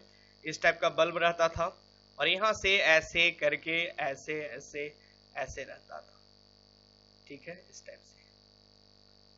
और जो बोला जा रहा है टंगस्टन वो पतला तार यहाँ से ऐसे ऐसे ऐसे कनेक्ट रहता है, इसी यही टंगस्टन होता था मेरे प्यारे बच्चों, ठीक है, यही जो होता था वो टंगस्टन होता था, जो विद्युत धारा प्रवाहित होने पर इतना तप्त हो जाता है कि प्रकाश उत्सर्जित करने लगता है।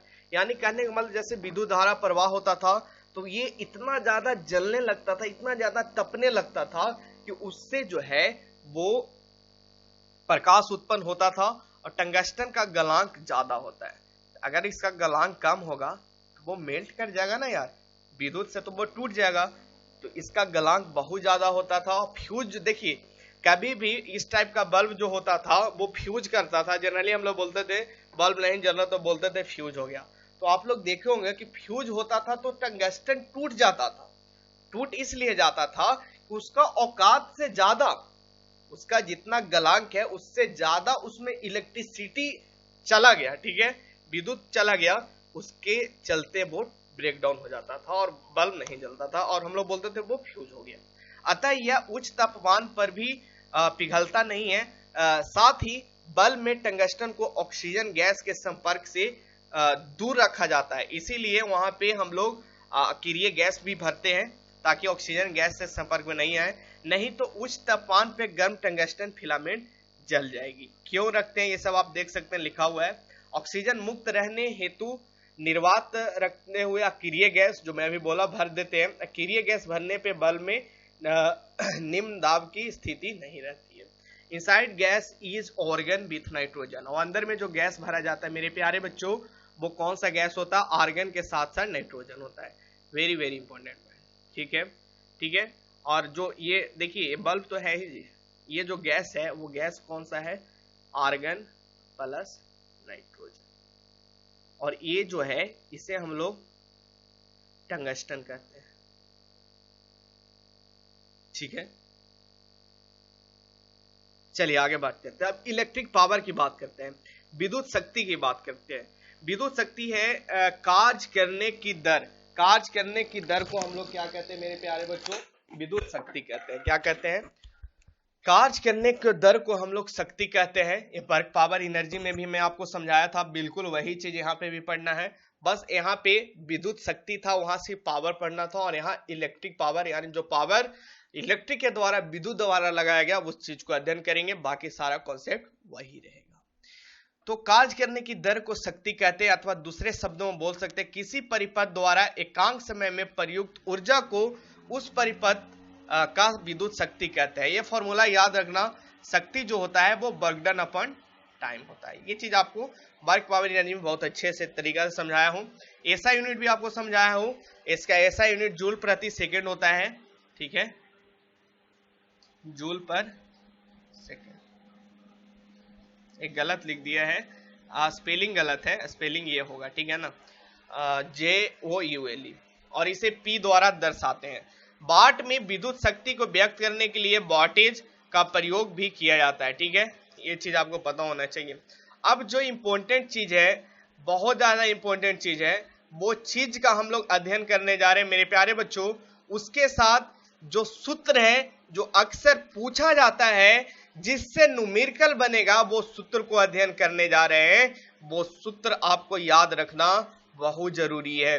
मेन जो चैप्टर का जो ऊपर में भी अगर किन्हीं को समझ में नहीं आया, वो पढ़कर समझ सकते हैं, लेकिन अब जो स्टार्ट होगा मेरे प्यारे बच्चों, अब जो स्टार्ट होगा, अगर वो चीज जिन्हें समझ में नहीं आया, उनसे न्यूमेरिकल नहीं बनेगा। चलिए देखिए, पावर, वोल्टेज, करंट और रेजिस्टेंस में हम लोग संबंध देखने जा रहे हैं। P for power, V for voltage, I for current और R फॉर रेजिस्टेंस, ठीक है। पावर निकालने का पहला सूत्र जो है, यदि किसी परिपथ में प्रवाही धारा का मान I है और विभवांतर V है, तो परिपथ का विद्युत सामर्थ्य, जिसे पावर, जिसे शक्ति कहते हैं, P=VI से निकालेंगे। ओम्स के नियम के अनुसार हम लोग जानते हैं, देखिए मैं यहाँ पे लिखता हूं P=VI, ठीक है। ओम्स का नियम के अनुसार क्या जानते हैं जी? I जो होता है सर, वो V²/R होता है, जानते हैं ना ओम्स के नियम के अनुसार। ये कहां से आया? बाय ओम्स लॉ, ठीक है। तो यही चीज के हम लोग यहां पुट कर रहे हैं मेरे प्यारे बच्चों। P=V I के जगह हम लोग V/R लिख रहे हैं, तो क्या लिखेंगे? V²/R। जो नया सूत्र आया, पावर क्या आया? V²/R, ये भी आया। तो दो चीज हो गया यार, एक ये हुआ, एक ये हुआ, ठीक है। यानी बोल सकते हैं कि power is inversely proportional to resistance. देखिए चलिए आगे बात करें, और इसे हम लोग ऐसे लिख सकते हैं, पावर VI या फिर V²/R, ठीक है। अर्थात कम प्रतिरोध वाले विद्युत परिपथ का विद्युत सामर्थ्य ज्यादा होगा। अभी तो मैं बोला पावर जो है, इस पॉइंट को कैसे डिफाइन करें? पावर जो है वो देखिए यार, देखिए पावर समर्थ जो है वो इनवर्सली प्रोपोर्शनल टू रेजिस्टेंस है। यानी कहने का मतलब जिसका प्रतिरोध कम होगा, जिसका प्रतिरोध कम होगा उसका समर्थ ज्यादा होगा। वही कहा जा रहा है कम प्रतिरोध, जिसका रेजिस्टेंस कम होगा उसका पावर ज्यादा होगा, समर्थ ज्यादा होगा। जिसका रेजिस्टेंस ज्यादा होगा उसका पावर समर्थ जो है वो कम होगा। ये दोनों चीज आपको याद रखना है। वही चीज यहाँ बोला जा रहा है कि एक समान वोल्ट, देखिए अर्थात कम प्रतिरोध वाला विद्युत परिपथ का विद्युत सामर्थ्य ज्यादा होगा। यही कारण है कि एक समान वोल्टेज पर जलने वाला दो विद्युत बल्बों में कम प्रतिरोध वाला बल्ब ज्यादा पावर खर्च करेगा और ज्यादा रोशनी उत्पन्न करेगा। दो विद्युत बल्ब जो है बच्चों, मेरे प्यारे बच्चों, आपसे क्वेश्चन पूछा जाएगा कि दो विद्युत बल्ब है, एक का रेजिस्टेंस, एक का प्रतिरोध 5 ओम है। देखिए मैं यहां से क्वेश्चन आपको बताना चाहता हूं, ठीक है। यहां से क्वेश्चन अराइज होगा, इस टाइप का क्वेश्चन आपसे पूछा जाएगा। दो बल्ब है, ठीक है, टू बल्ब है, ठीक है, टू बल्ब है। क्या करना चाह रहे हैं सर, एक का रेजिस्टेंस R1 कितना है, 5 ओम है, और दूसरा का रेजिस्टेंस 10 ओम है, ठीक है। तो आपसे पूछा जाएगा कि ज्यादा पावर खर्च कौन करेगा, ज्यादा पावर खर्च कौन करेगा, पहला क्वेश्चन। और इसके बाद जो ज्यादा पावर खर्च करेगा वो ज्यादा रोशनी उत्पन्न करेगा। तो ज्यादा कौन ग्लो करेगा, दोनों क्वेश्चन एक ही है, आपको पता करना है ज्यादा पावर खर्च कौन करेगा। तो जाहिर सी बात है मेरे प्यारे बच्चों, ये क्वेश्चन पूछा जाएगा ज्यादा पावर खर्च कौन करेगा, तो जिसका रेजिस्टेंस कम, जिसका रेजिस्टेंस कम वो ज्यादा पावर खर्च करेगा। यानी 5 ओम वाला जो बल्ब है वो ज्यादा पावर खर्च करेगा, ठीक है। जब ज्यादा पावर खर्च करेगा तो ये ज्यादा रोशनी भी उत्पन्न करेगा। तो आगे ऐसे भी लिख सकते हैं कि ये ज्यादा रोशनी उत्पन्न करेगा, ठीक है बच्चों, एज कंपेरिजन टू 10 ओम वाला बल्ब। ये दोनों पॉइंट्स क्लियर हुआ। अब आगे बात करते हैं विद्युत ऊर्जा का रूपांतरण। ये आप लोग पढ़ सकते हैं, ठीक है ना यार। ध्वनि ऊर्जा में जैसे देखिए बल्ब हो गया, ट्यूबलाइट आदि ये सब हो गया, लाइट ऊर्जा में कन्वर्ट कर देता है, विद्युत ऊर्जा को लाइट में कर देता है। बल्ब क्या है यार, विद्युत ऊर्जा में, ध्वनि ऊर्जा में, उसमें ये जो है विद्युत ऊर्जा ये लाइट एनर्जी में कर देता है, ठीक है ना, लाइट एनर्जी में कर देता है। बल्ब ट्यूबलाइट है, उसमें हम लोग प्रकाश करंट डालते हैं तो वो लाइट एनर्जी में कर देता है, ठीक है, लाइट प्रोड्यूस करता है। इसी तरीके से टेलीफोन जो है वो ध्वनि ऊर्जा में, ये सब याद रख कर लेना, ठीक है। चलिए आगे बात करते हैं। जब किसी चालक में विद्युत परिवाहित की जाती है तो उसमें ऊष्मा उत्पन्न होती है। यह घटना विद्युत धारा का ऊष्मीय प्रवाह कहते हैं। ये तो आपको बताया गया। यदि R ओम प्रतिरोध वाले चालक में I एम्पियर धारा है, I सेकंड तक प्रवाहित होता है तो ऊष्मा, ये तो सूत्र आपको बताया, याद रखना है। चलिए स्मरणीय सूत्र जो है वो याद रखिएगा, अभी मैं बताया, जो वोल्ट होता है वो बर्गडन अपन,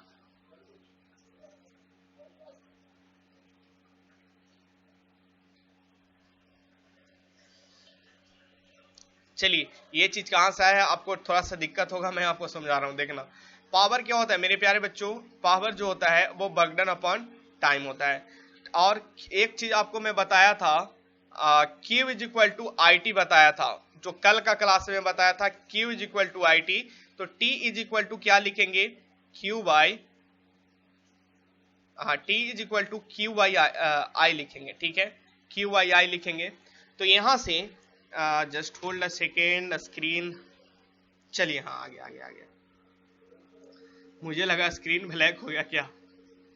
चलिए हाँ देखना, यहाँ पे से यहाँ लिखेंगे पावर इज इक्वल टू, एक चीज और बताया था, power is equal to V I होता है, power is equal to V I आता है, work done is equal to T is equal to क्या हुआ, क्यू बाई आई आया। तो डायरेक्ट ऐसे लिखेंगे, इसको ऊपर मल्टीपल, हाँ इसे हम लोग ऊपर ले जाएंगे। तो V is equal to I गुने क्यू गुने I is equal to W, I से आई कैंसिल, यानी V Q is equal to W तो V is equal to W by Q। एक चीज ये भी आपको पता होना चाहिए, power is equal to VI होता है, ये चीज आपको पता होना चाहिए, ठीक है। तो यहां से आया जो वोल्ट होता है वो वर्क डन अपॉन चार्ज जो यहां से आया, ये सूत्र कहां से आया, यहां से आया। मैं आपको समझाना चाह रहा था ये सूत्र कहां से आया, ताकि आपको ये सूत्र भी याद रखना है, ये भी याद रखना है, ये भी याद रखना है, ये भी याद रखना है। Ampere is equal to coulomb per second. Ampere देखो मेरे प्यारे बच्चों, ampere is equal to coulomb, I is equal to Q by T, यहां से तो आया यार, एम्पियर इज इक्वल टू, यहां से आया मेरे प्यारे बच्चों, यहां से आया, ampere is equal to coulomb per second, ठीक है। यही चीज जूल जो है volt into ampere into V I T, ये फॉर्मूला अभी मैं ऊपर बताया, work done is equal to V I T होता है, ये भी बताया, ये भी याद रखना है। Power is equal to work done upon time, ये भी याद रखना है। उसी तरीका से ये सब सिर्फ लिखा हुआ है, पावर को हम लोग देखिए, पावर को वाट में मेजर करते हैं तो लिख सकते हैं वाट, और वर्क डन को हम लोग जूल में मेजर करते हैं। पावर को हम लोग देखिए, पावर को वाट में मेजर करते हैं, वर्क डन को हम लोग जूल में लिखते हैं, और टाइम को सेकंड, यही चीज को यहाँ लिखा गया है। उसी तरीका से नीचे लिखा हुआ है, ये सब आपके काम का एक ये चीज है, एक अश्व शक्ति, तो विद्युत ऊर्जा के व्यवसायिक मात्रक, practical units of electrical energy. और इससे पहले ये मैं बोल रहा था, एक एचपी में 746 वाट होता है, ये भी आपको पता होना चाहिए। वाट घंटा, वाट गुने घंटा, ये सब आपको पता होना चाहिए। ये सारा पीडीएफ सेम जैसे मैं लिखा हूं ना, वैसे आपको पेड वाला में दे दिया जाएगा, आपको नोट्स बना लेना है। ये सारा जैसे लिखा हुआ है वैसे आपको नोट्स बनाना है। जो बच्चों नोट्स बनाएंगे उन्हीं को फायदा होगा, और जो अभी चाहते हैं ज्वाइन करने के लिए, वो कॉलिंग नंबर पे कॉल करके, लिंक डिस्क्रिप्शन में दिया हुआ है, कॉलिंग नंबर, उस पर कॉल करके जितना जल्द हो सके वो उसको परचेज कर सकते हैं, ठीक है। आपको फायदा होगा यार, ठीक है। उसके बाद विद्युत ऊर्जा का व्यवसायिक मात्रक जो होता है प्रैक्टिकल यूनिट, वो मैं आपको बोला था किलो वाट आवर, जिसे एक यूनिट बोलते हैं। ये सब थोड़ा सा बात करते हैं, उसके बाद थोड़ा सा आपको और मैं कुछ समझाऊंगा, ठीक है ना मेरे प्यारे बच्चों। ये सब तथ्य आप लोग पढ़ लेना यार, ये सब मैं पढ़ाता नहीं हूं, ये सब आप लोग पढ़ लेना। ये सब आप लोग पढ़ोगे तो समझ में आ गया, ऊपर जो मैं लिखा हूं ना वही चीज आपको नीचे लिखा हुआ है। विद्युत ऊर्जा का एसआई मात्रक जूल होता है, किसी भी ऊर्जा का एसआई मात्रक क्या होता है, जूल होता है। लेकिन व्यवहारिक दृष्टि से इसे वाट घंटा बोल सकते हैं, बिल्कुल वाट घंटा, क्योंकि वर्क डन अपॉन टाइम ही ना हुआ यार। अतः व्यवहार में विद्युत ऊर्जा के अन्य बड़े मात्रक जैसे वाट घंटा हुआ, किलोवाट घंटा हुआ, ये सब हुआ व्यवसायिक मात्रक में हम लोग यूज करते हैं, किए जाते हैं। साधारण बोलचाल में किलो वाट आवर, जिसे यूनिट भी कहा जाता है, एक unit that is equal to 1 kilowatt hour. अब हम कल क्वेश्चन करवाएंगे, उसमें हम एक यूनिट बोल देंगे, तो समझ में आ जाना चाहिए कि एक यूनिट में अगर सर पूछ रहे हैं तो हमको जो आंसर निकाल के देना है वो किलोवाट आवर में देना है। वहां पे मिस्टेक मत करना मेरे प्यारे बच्चों, ये समझाने का एक ही मकसद है कि वहां पे मैं क्वेश्चन दूंगा ना, वहां पे इस टाइप का क्वेश्चन मैं कल करवाऊंगा, तो वहां पे आपको समझ में आ जाना चाहिए। वाट घंटा तथा किलोवाट घंटा को जूल से संबंध, ये सब, एक वाट घंटा में 3600 सेकेंड होता है, 1 किलोवाट में 1000 वाट होता है, ठीक है। और 1 किलोवाट घंटा लिखना है तो 1 घंटा से मल्टीप्लाई कर देंगे तो 1 घंटा में 3600 सेकेंड होता है। यानी कहने का मतलब ये चीज आपको याद रखना है, वो कन्वर्जन ना याद रखिए, ये याद रखना 1 किलोवाट घंटा में जूल। जैसे मैं कोई क्वेश्चन आपको दूंगा जिसमें आंसर आपको निकल के आएगा किसमें, किलोवाट आवर में आएगा, और जो ऑप्शन दिया हुआ रहेगा वो जूल में दिया हुआ रहेगा। तो आपके पास 4 किलोवाट आवर आया और इसे जूल में कन्वर्ट करना है, तो इतना झंझट करने से अच्छा है मेरे प्यारे बच्चों, ये याद रखना 1 किलोवाट आवर में कितना जूल होता है, तो 4 गुने 3.6 into 10 to the power 6 joule होता है। तो जाहिर सी बात है जो बच्चों को पता रहेगा वो बोल देगा कि सर इतना जूल, ये दोनों आपस में इक्वल है। यह मात्रक भौतिकी विज्ञान का एम एम्पियर 1700 समान में रखा गया, ठीक है ना। चलिए आगे बात करते हैं।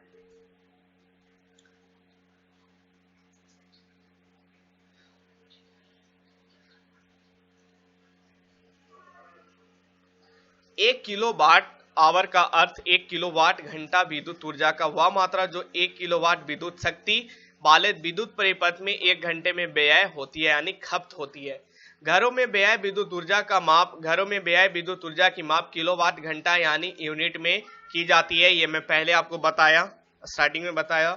व्यय विद्युत ऊर्जा, देखिए व्यय विद्युत ऊर्जा आपसे पूछा जाएगा मेरे प्यारे बच्चों। ये क्वेश्चन यहाँ से वेरी वेरी इंपॉर्टेंट, और ये 2020 के लिए स्टार मार्क्स एक क्वेश्चन, 2020 के लिए एक क्वेश्चन लगा लेना। 2020 के लिए एक क्वेश्चन, 2020 के लिए बहुत ज्यादा इंपॉर्टेंट है ये चीज, ठीक है ना। व्यय विद्युत ऊर्जा ये क्वेश्चन तो देगा ही निकालने के लिए, और मैं आपको सिखाया हूं पहले जब मैं previous year question bank solve करवा रहा था पॉलिटेक्निक का, तो वहां पे मैं आपको ये बताया था कि किलोवाट आवर कैसे निकाला जाता है व्यय विद्युत ऊर्जा किलोवाट आवर में। मैं बहुत सारा डिवाइसेस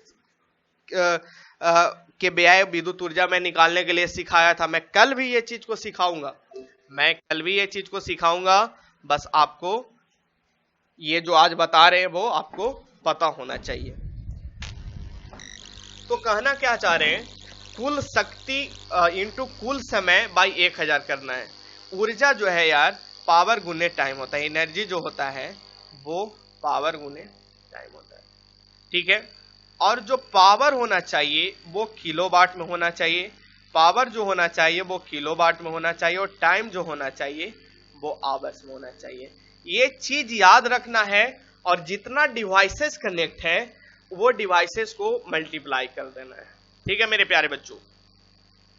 देखिए ये शक्ति जो है वो वाट में दिया हुआ है, इसीलिए इसे 1000 से डिवाइड कर दिया, और कोई बात नहीं है, ठीक है। आगे बढ़ते हैं। या फिर इसे ऐसे भी लिखा गया है, इसे ऐसे भी लिख सकते हैं, energy is equal to power is equal, एक सूत्र में बताया था पावर क्या होता है, VI होता है, ये भी बताया था, उसी चीज को लिखा हुआ है VI, वही है। ये हुआ वोल्ट, और I हुआ एम्पियर, और ये हुआ घंटा में लेना है, ठीक है ना बच्चों, घंटे में लेना है।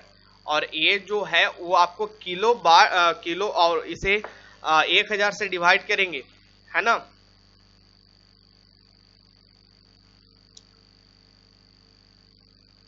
तब जो अपना वैल्यू आएगा वो किस चीज में आ जाएगा, kWh में आएगा, ठीक है, किलोवाट आवर में।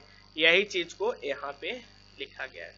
उदाहरण के लिए आप लोग समझ सकते हैं, एक क्वेश्चन है, चलिए क्वेश्चन कर लेते हैं, बहुत अच्छा क्वेश्चन है। देखना सभी लोग क्वेश्चन देखना, उसके बाद मैं थोड़ा सा फास्ट चलूंगा। यदि 200 वाट के एक बल्ब को प्रतिदिन 10 घंटे जलाया जाए, 30 दिन तक जलाया जाता है, तो व्यय विद्युत ऊर्जा, इस पे क्यों आ रहे हैं हम लोग, ऐसे आते हैं 30 दिन तक जलाया जाए तो व्यय विद्युत ऊर्जा क्या होगा। तो निकालिए व्यय विद्युत ऊर्जा, किलोवाट आवर में निकालना है यार। तो सिंपल सी energy is equal to power गुने टाइम, पावर गुने टाइम। 200 वाट है सर, 200 वाट को किलोवाट में कर लेते हैं, कर लिए सर, बिल्कुल हो गया। टाइम कितना लग रहा है, 10 घंटे जलाया जा रहा है, बिल्कुल। कितना दिन तक जलाया जा रहा है, 30 दिन तक जलाया जा रहा है। जब इसे सोल्व कर लीजिए, इससे ये कैंसिल, इससे ये कैंसिल, 3 दूनी 6, यानी अपने पास जो आया 60 किलोवाट आवर ऊर्जा खपत करता है। और ये दिया हुआ यदि विद्युत बल मूल्य का जो है 2.10 रुपया प्रति यूनिट, मेरे प्यारे बच्चों प्रति यूनिट दिया हुआ है, प्रति यूनिट कहने का मतलब किलोवाट आवर में दिया हुआ है। तो सिंपल सी बात है यार, 60 गुने 2.10 से मल्टीप्लाई कर देंगे तो 126 रुपया आ जाएगा। देखिए ये वैल्यू आया, ये वैल्यू आया। चलिए समझ में आ गया होगा कैसे सोल्व करना है। चाहे कितना भी बल्ब रहे, चाहे कितना भी पंखा लगे रहे, चाहे कितना भी टीवी चलाएं, चाहे कितना भी फ्रिज चलाएं, चाहे कितना भी कूलर चलाएं, देखिए बच्चों सबका बनाने का प्रोसेस जो है वो यही है। फिजिक्स तो यही चाहिए यार कि एक प्रोसेस सीख लोगे तो सारा टाइप का क्वेश्चन बना दोगे। आगे बात करते हैं, किसी चालक में विद्युत धारा प्रवाहित करने पर वह गर्म क्यों हो जाता है। ये पढ़ लेना यार, ये चीज पढ़ लेना। मैं ऊपर में आपको समझाया हूं, क्यों गर्म हो जाता है। मैं आपको समझाना चाहता हूँ फिर से। मैं एक बार रीडिंग करते हुए चलता हूँ, कोई ज्यादा इंपॉर्टेंट पॉइंट रहेगा मैं आपको बता दूंगा। ये ऊपर में आपको समझाया गया है। किसी चालक तार में विद्युत प्रवाहित हो रही है, इसका अर्थ है कि वह मुक्त इलेक्ट्रॉन को ऋण सिरे यानी कम विभव में धन सिरे अधिक विभव की ओर प्रभाव हो रहा है। बिल्कुल ये चीज मैं ऊपर बताया। प्रतिरोध मुक्त चालक तार में विद्युत धारा की प्रवाहित होने पर मुक्त इलेक्ट्रॉन की चालक तार में परमाणुओं और आयनों में टक्कर हो जाती है। मैं बोला था ना टक्कर हो जाता है। टक्कर होने से क्या होगा, देखिए इससे इलेक्ट्रॉन में गतिज ऊर्जा चालक तार के परमाणुओं और आयनों के स्थानांतरित हो जाती है, अर्थात इलेक्ट्रॉनों की गतिज ऊर्जा घटित होती है तथा चालक तार की आंतरिक गतिज ऊर्जा बढ़ जाती है, फलस्वरूप उसका ताप बढ़ जाता है और अर्थात विद्युत ऊर्जा में रूपांतरण विद्युत ऊर्जा का रूपांतरण ऊर्जा में हो जाता है। ठीक है मेरे प्यारे बच्चों, इस पॉइंट को समझिएगा, ये चीज आपको बता दिया गया है। बल्ब के तंतु का प्रतिरोध का प्रवाही धारा, यदि वोल्टता समान है तो तंतु का प्रतिरोध शक्ति का व्यातुकुर्मानुपाती होता है, R is proportional to P, तब उसमें धारा शक्ति अनुक्रम, ये चीज आपको वो ऊपर में मैं सारा कुछ ये समझाया हूं अच्छे से, ठीक है ना।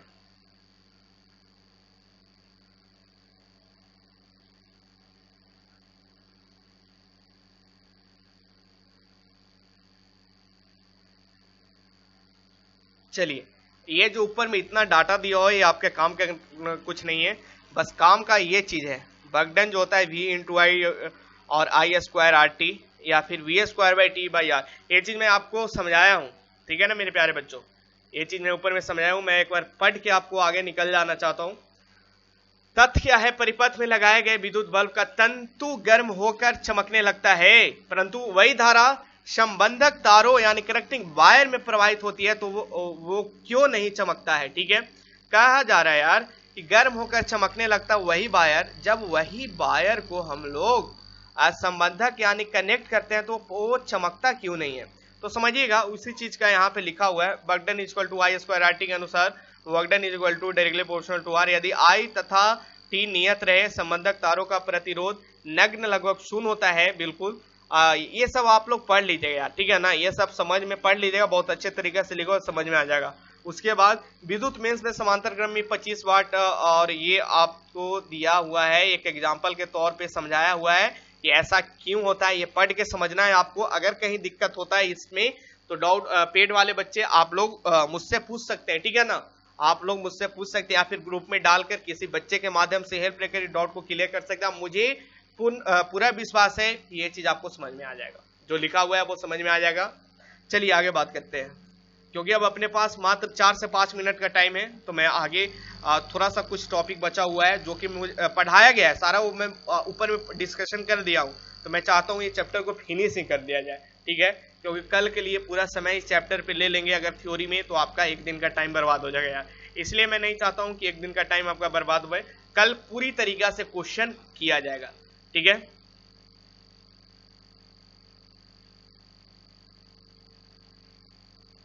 ये सब पढ़ना कि धारा में उष्मीय प्रवाह विद्युत धारा की प्रवाह के चालक में उष्मा उत्पन्न होती है, जिसके ये सब ऊपर में बताया हूं यार, एक ही चीज को लिखा गया है, ठीक है। आंतरिक ऊर्जा ये चीज अभी मैं कुछ देर पहले समझाया, ये याद रखना, याद रखने का जो चीज है मेरे प्यारे बच्चों वो ये है। चलिए ये बहुत ज्यादा इंपॉर्टेंट है, ये जो है बहुत ज्यादा इंपॉर्टेंट।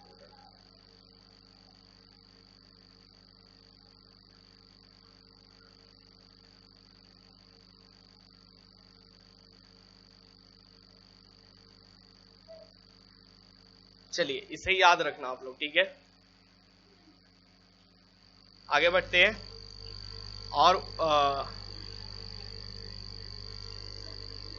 लास्ट में आपको ये भी बताऊंगा कि और कौन कौन याद रखना है, ठीक ना। अब हम लोग पॉइंट पे आते हैं। विद्युत समर्थ किसी विद्युत धारा के उपकरणों अथवा विद्युत परिपथ में विद्युत ऊर्जा के व्यय होने का दर को, ये चीज बताया हुआ है यार, व्यय विद्युत ऊर्जा वास्तव में समर्थ power is equal to V I T. हाँ, और जो याद रखना है मेरे प्यारे बच्चों, ये भी आपको याद रखना है, ये सारा मैं ऊपर बताया था इसलिए याद रखिएगा, ठीक है। और यही एक कन्वर्जन यार, कल मैं एक क्वेश्चन में आपको करवाऊंगा, याद रखना। नाइक्रोम का मिश्र धातु अलॉय जिसमें निकल होता है। देखिए विद्युत उष्म अथवा हीटर, इन तंतों में नाइक्रोम का तार हम लोग यूज करते हैं। जो हीटर होता है ना, ये वेरी वेरी इंपॉर्टेंट है, ठीक है। आज का लास्ट भी है, वेरी वेरी इंपॉर्टेंट है। और बल्ब वाला मैं तो ऊपर में बताया था, बस यही याद रखना है। और ये चीज भी आपको ऊपर में डिस्कशन कर दिया गया है, ये सारा जो बॉक्स में दिया हुआ है ना ऊपर में, आपको डिस्कशन में कर दिया हूं बॉक्स में, इसलिए मैं दे देता हूं ताकि आसानी से ऊपर कॉन्सेप्ट समझने के बाद नीचे बच्चे पढ़ेंगे तो याद हो जाएगा। और ये पीडीएफ पेड वाले ग्रुप में दे दिया जाएगा। देखिए विद्युत उष्मक अथवा हीटर, इसमें तंतु एलिमेंट नाइक्रोम का तार लगा हुआ होता है, बहुत इंपॉर्टेंट है। नाइक्रोम एक विशिष्ट प्रतिरोध अधिक होता है जिसे स्पेसिफिक रेजिस्टेंस बोलते हैं। नाइक्रोम का मिश्र धातु जिसमें 80% निकल होता है और 20% क्रोमियम होता है, ये चीज आपको याद रखना है। और फिलामेंट वाला में मैं आपको बताया था कि इसमें आर्गन तथा नाइट्रोजन होता है, ऊपर में मैं आपको बताया था ऑक्सीजन को दूर रखने के लिए। और ये भी बताया गया है कि 1 किलोवाट घंटा में एक 3600 जूल होता है। ये सारा कुछ 3.6 ये बोला था, याद रखना, ठीक है ना। तो अब बच्चों आज का सेशन स्टार्ट हुआ है, सारा आपको डिस्कशन किया हुआ है और ये याद रखना है एक कैलोरी में 4.186 जूल यानी, या फिर कहने का मतलब 4.2 जूल होता है, ठीक है। ये याद रखना है, एक कैलोरी में कितना जूल होता है ये भी आपसे पूछा जाता है। देखिए एक कैलोरी में कितना जूल होता है, 4.186 जूल होता है, ठीक है ना मेरे प्यारे बच्चों। लेकिन इसको हम लोग न्यूमेरिकल बनाने में 4.2 जूल लेंगे, ठीक है। तो ये चीज याद रखना। और ये फॉर्मूला तो आपको बताया था कि एच का जो फॉर्मूला होता है वो 3 होता है, वी स्क्वायर। अच्छा मैं इसे डायरेक्ट ये कर देता हूं, ये सारांश है, ठीक है ना, ये सारांश है। चलिए ये याद रखना है। चलिए मेरे प्यारे बच्चों आज का सेशन समाप्त होता है, लगभग 1.5 घंटा के क्लासेज हम लोग देख लिए, लेकिन अभी किन्हीं को जाना नहीं है। अब मैं आपको स्टैंपिंग करूंगा कि कौन चीज आपको एकदम दिमाग में फिट रखना है, किससे न्यूमेरिकल बनेगा। तो चलिए पहले नीचे से ही स्टंपिंग लगाते हैं, नीचे से कि ऊपर से। चलिए नीचे से स्टंप लगाऊंगा, वो चीज आपको याद रखना ही रखना है।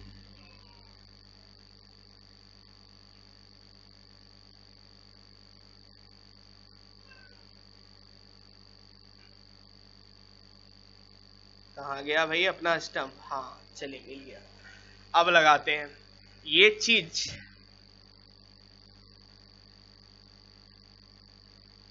जस्ट होल्ड अ सेकेंड, ये चीज आपको याद रखना है, ठीक है।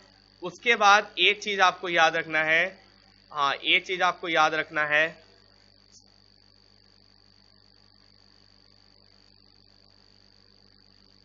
हाँ ये चीज याद रखना है। उसके बाद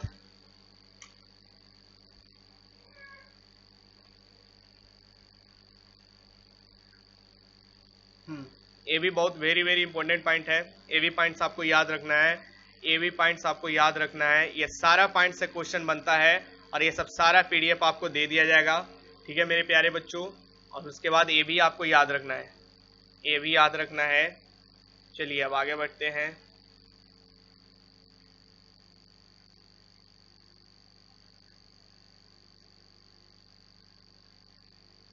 ये याद कर लेना सभी लोग, एक चीज मैं ऊपर में ही इसको लगा देता हूँ, ठीक है, ऊपर में ही लगा देता हूँ। ये सारा पॉइंट्स बहुत इंपॉर्टेंट है, यहाँ से क्वेश्चन बनते हैं, इसे याद रखना एक चीज।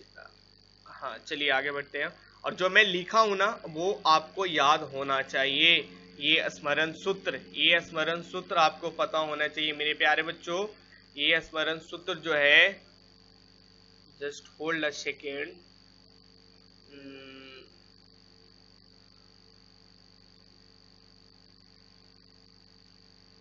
ये याद रखना, ठीक है, ये याद रखना, ये याद आपको रखना है, बहुत इंपॉर्टेंट है, यहां से भी क्वेश्चन बनते हैं, ठीक है। उसके बाद आपको जो याद रखना है वो ये इंटर रिलेशनशिप, ये चीज आपको पढ़ना बहुत ज्यादा जरूरी है, ये चीज आपको पढ़ना बहुत ज्यादा जरूरी है। ये चीज याद रखना है, जो मैं स्टंपिंग कर रहा हूं ना वो स्टंपिंग वाला आपको याद रखना ही रखना है, ठीक है ना, याद रखना ही रखना है। ये चीज जो मैं यहाँ पे स्टंपिंग हो गया, ये पीवीआर वाला, ये बहुत ज्यादा इंपॉर्टेंट है।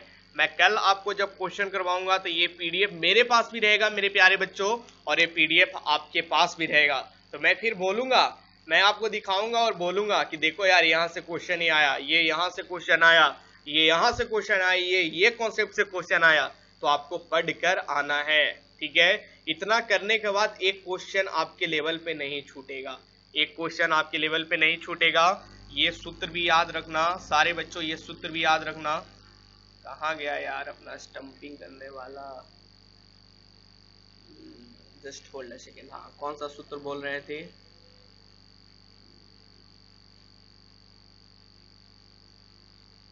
हाँ, ये सूत्र याद रखना, ये सूत्र बहुत ज्यादा इंपॉर्टेंट है। उसके बाद ये वीवीआई है, ये वीवीआई है ये, ठीक है। चलिए अब आगे बढ़ते हैं, आगे बढ़ते हैं। ये जो है वो वीवीआई, और जो मैं लिखा हूं वो तो याद रखना ही रखना है ना। जो वीवीआई लगा हुआ है उसे याद रखना ही रखना है। मैं फिर से बोल रहा हूं, ये सूत्र आपको याद रखना है। जो वीवीआई में बोला हूं वो याद रखना ही रखना है। मैं फिर से रिपीट कर रहा हूं, ये चारों टाइप का जो आपको समझाया गया है वो चीज को याद रखना सारे बच्चे, ठीक है। वो चीज को याद रखना। पैरेलल कॉम्बिनेशन हो गया, सीरीज कॉम्बिनेशन हो गया, यहाँ से क्वेश्चन पूछे जाते हैं। सीरीज कॉम्बिनेशन, यहाँ से क्वेश्चन पूछे जाते हैं, यानी कॉम्बिनेशन ऑफ रेजिस्टेंस याद रखना ही रखना है सभी बच्चों को, ठीक है। ये टॉपिक तो याद रखना ही रखना है।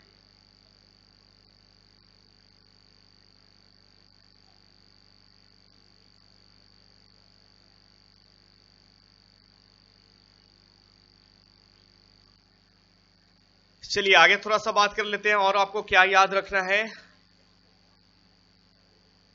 कॉम्बिनेशन ऑफ रेजिस्टेंस हो गया अपना, कॉम्बिनेशन ऑफ रेजिस्टेंस मैं बोल दिया हूं, इसे भी पढ़ लेना सभी लोग, ठीक है। उसके बाद आपको जो याद रखना है, ये पूरा टॉपिक्स, ये दोनों टॉपिक्स है मेरे प्यारे बच्चों, ये दोनों टॉपिक आपको याद रखना है, ठीक है। उसके बाद आगे जो है, आगे बात करते हैं।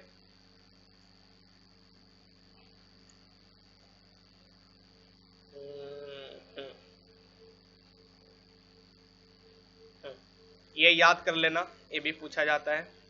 उसके बाद इसमें से जो वीवीआई लगाए हैं वो भी याद कर लेना।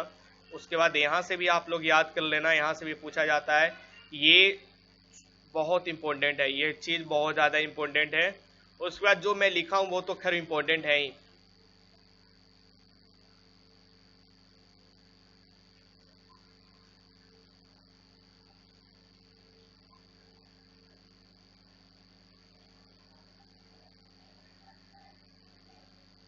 ये पॉइंट्स बहुत ज्यादा इंपॉर्टेंट है, ये चीज बहुत ज्यादा इंपॉर्टेंट है, इस चीज को याद रखना। उसके बाद नीचे में मेरे प्यारे बच्चों ये चीज है ना, ये चीज भी याद रखना, वीवीआई लगाना। उसके बाद चलिए, और उसके बाद आपको अगर मन है तो ये चीज याद रखना, ठीक है ना। आपको अगर मन है तो वो कार्बन वाला याद रखना, कलर कोड, ठीक है ना।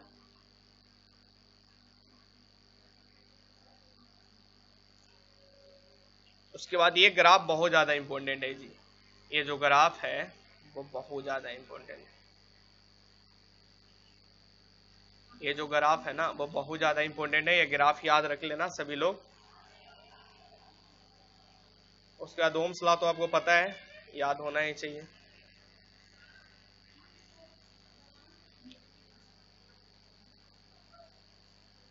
और यहां से भी एक क्वेश्चन पूछे जाते हैं, ये भी आपको क्लियर होना चाहिए।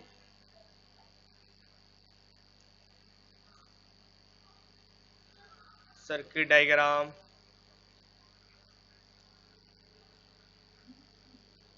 यहां से भी एक क्वेश्चन पूछे जाते हैं, ये भी आपको क्लियर होना चाहिए। तो मेरे प्यारे बच्चों, कहने का मतलब आज का सेशन में हम लोग लगभग ये जो चैप्टर है ना, इफेक्ट ऑफ इलेक्ट्रिक करंट, इसका सारा कुछ हम लोग देख चुके हैं। अब इतना पढ़ने के बाद कल हम लोग रेडी हैं क्वेश्चन बनाने के लिए, ठीक है ना। कल जो है हम लोग रेडी हैं क्वेश्चन बनाने के लिए, कोई किसी तरीका का कोई दिक्कत नहीं होगा। कल का क्वेश्चन में जो जो मैं बोला हूं वो चीज, जो जो पॉइंट्स को मैं बोला हूं वो पॉइंट्स को याद रखना, जिसे मैं वीवीआई लगाया हूं वो चीज को याद रखना। यानी कहने का मतलब 2 क्लासेज में हम लोग ये पूरा चैप्टर को फिनिश कर दिए। किसी तरीका का कोई डाउट है तो आप लोग पूछ सकते हैं, या फिर मैं आपको बोलना चाहता हूं मेरे प्यारे बच्चों, ये चैप्टर पढ़ने के बाद जो पेड वाले हैं वो लिख लेंगे, सारा नोट्स लिख लेंगे।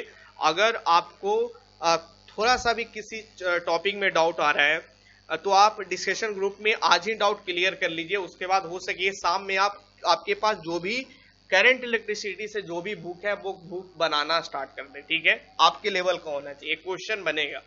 अगर नहीं बनता है तो कल मैं क्वेश्चन करवाऊंगा, उसके बाद तो क्वेश्चन डेफिनेटली बनना ही बनना है यार, प्रत्येक टाइप का क्वेश्चन। तो ठीक है बच्चों, अपना पढ़ाई करते रहिए, अपना ख्याल रखिए। 2 बजे मैथ का क्लासेस में सभी लोग आइएगा। और जो बच्चों पेड कोर्स ज्वाइन करना चाहते हैं वो अपने स्क्रीनशॉट के मदद से इस नंबर को ले सकते हैं, ठीक है। हाँ, इस नंबर पे कॉल कर सकते हैं। 399 का जो सब्सक्रिप्शन है वो आप ले सकते हैं और अध्ययन कर सकते हैं। फिर मिलते हैं नेक्स्ट क्लासेस में, तब तक अपना ख्याल रखिए। धन्यवाद, जय हिंद। ठीक है बच्चों, सभी लोग पढ़ कर आइएगा अगले क्लासेस में, मैं फिर से बोल रहा हूँ।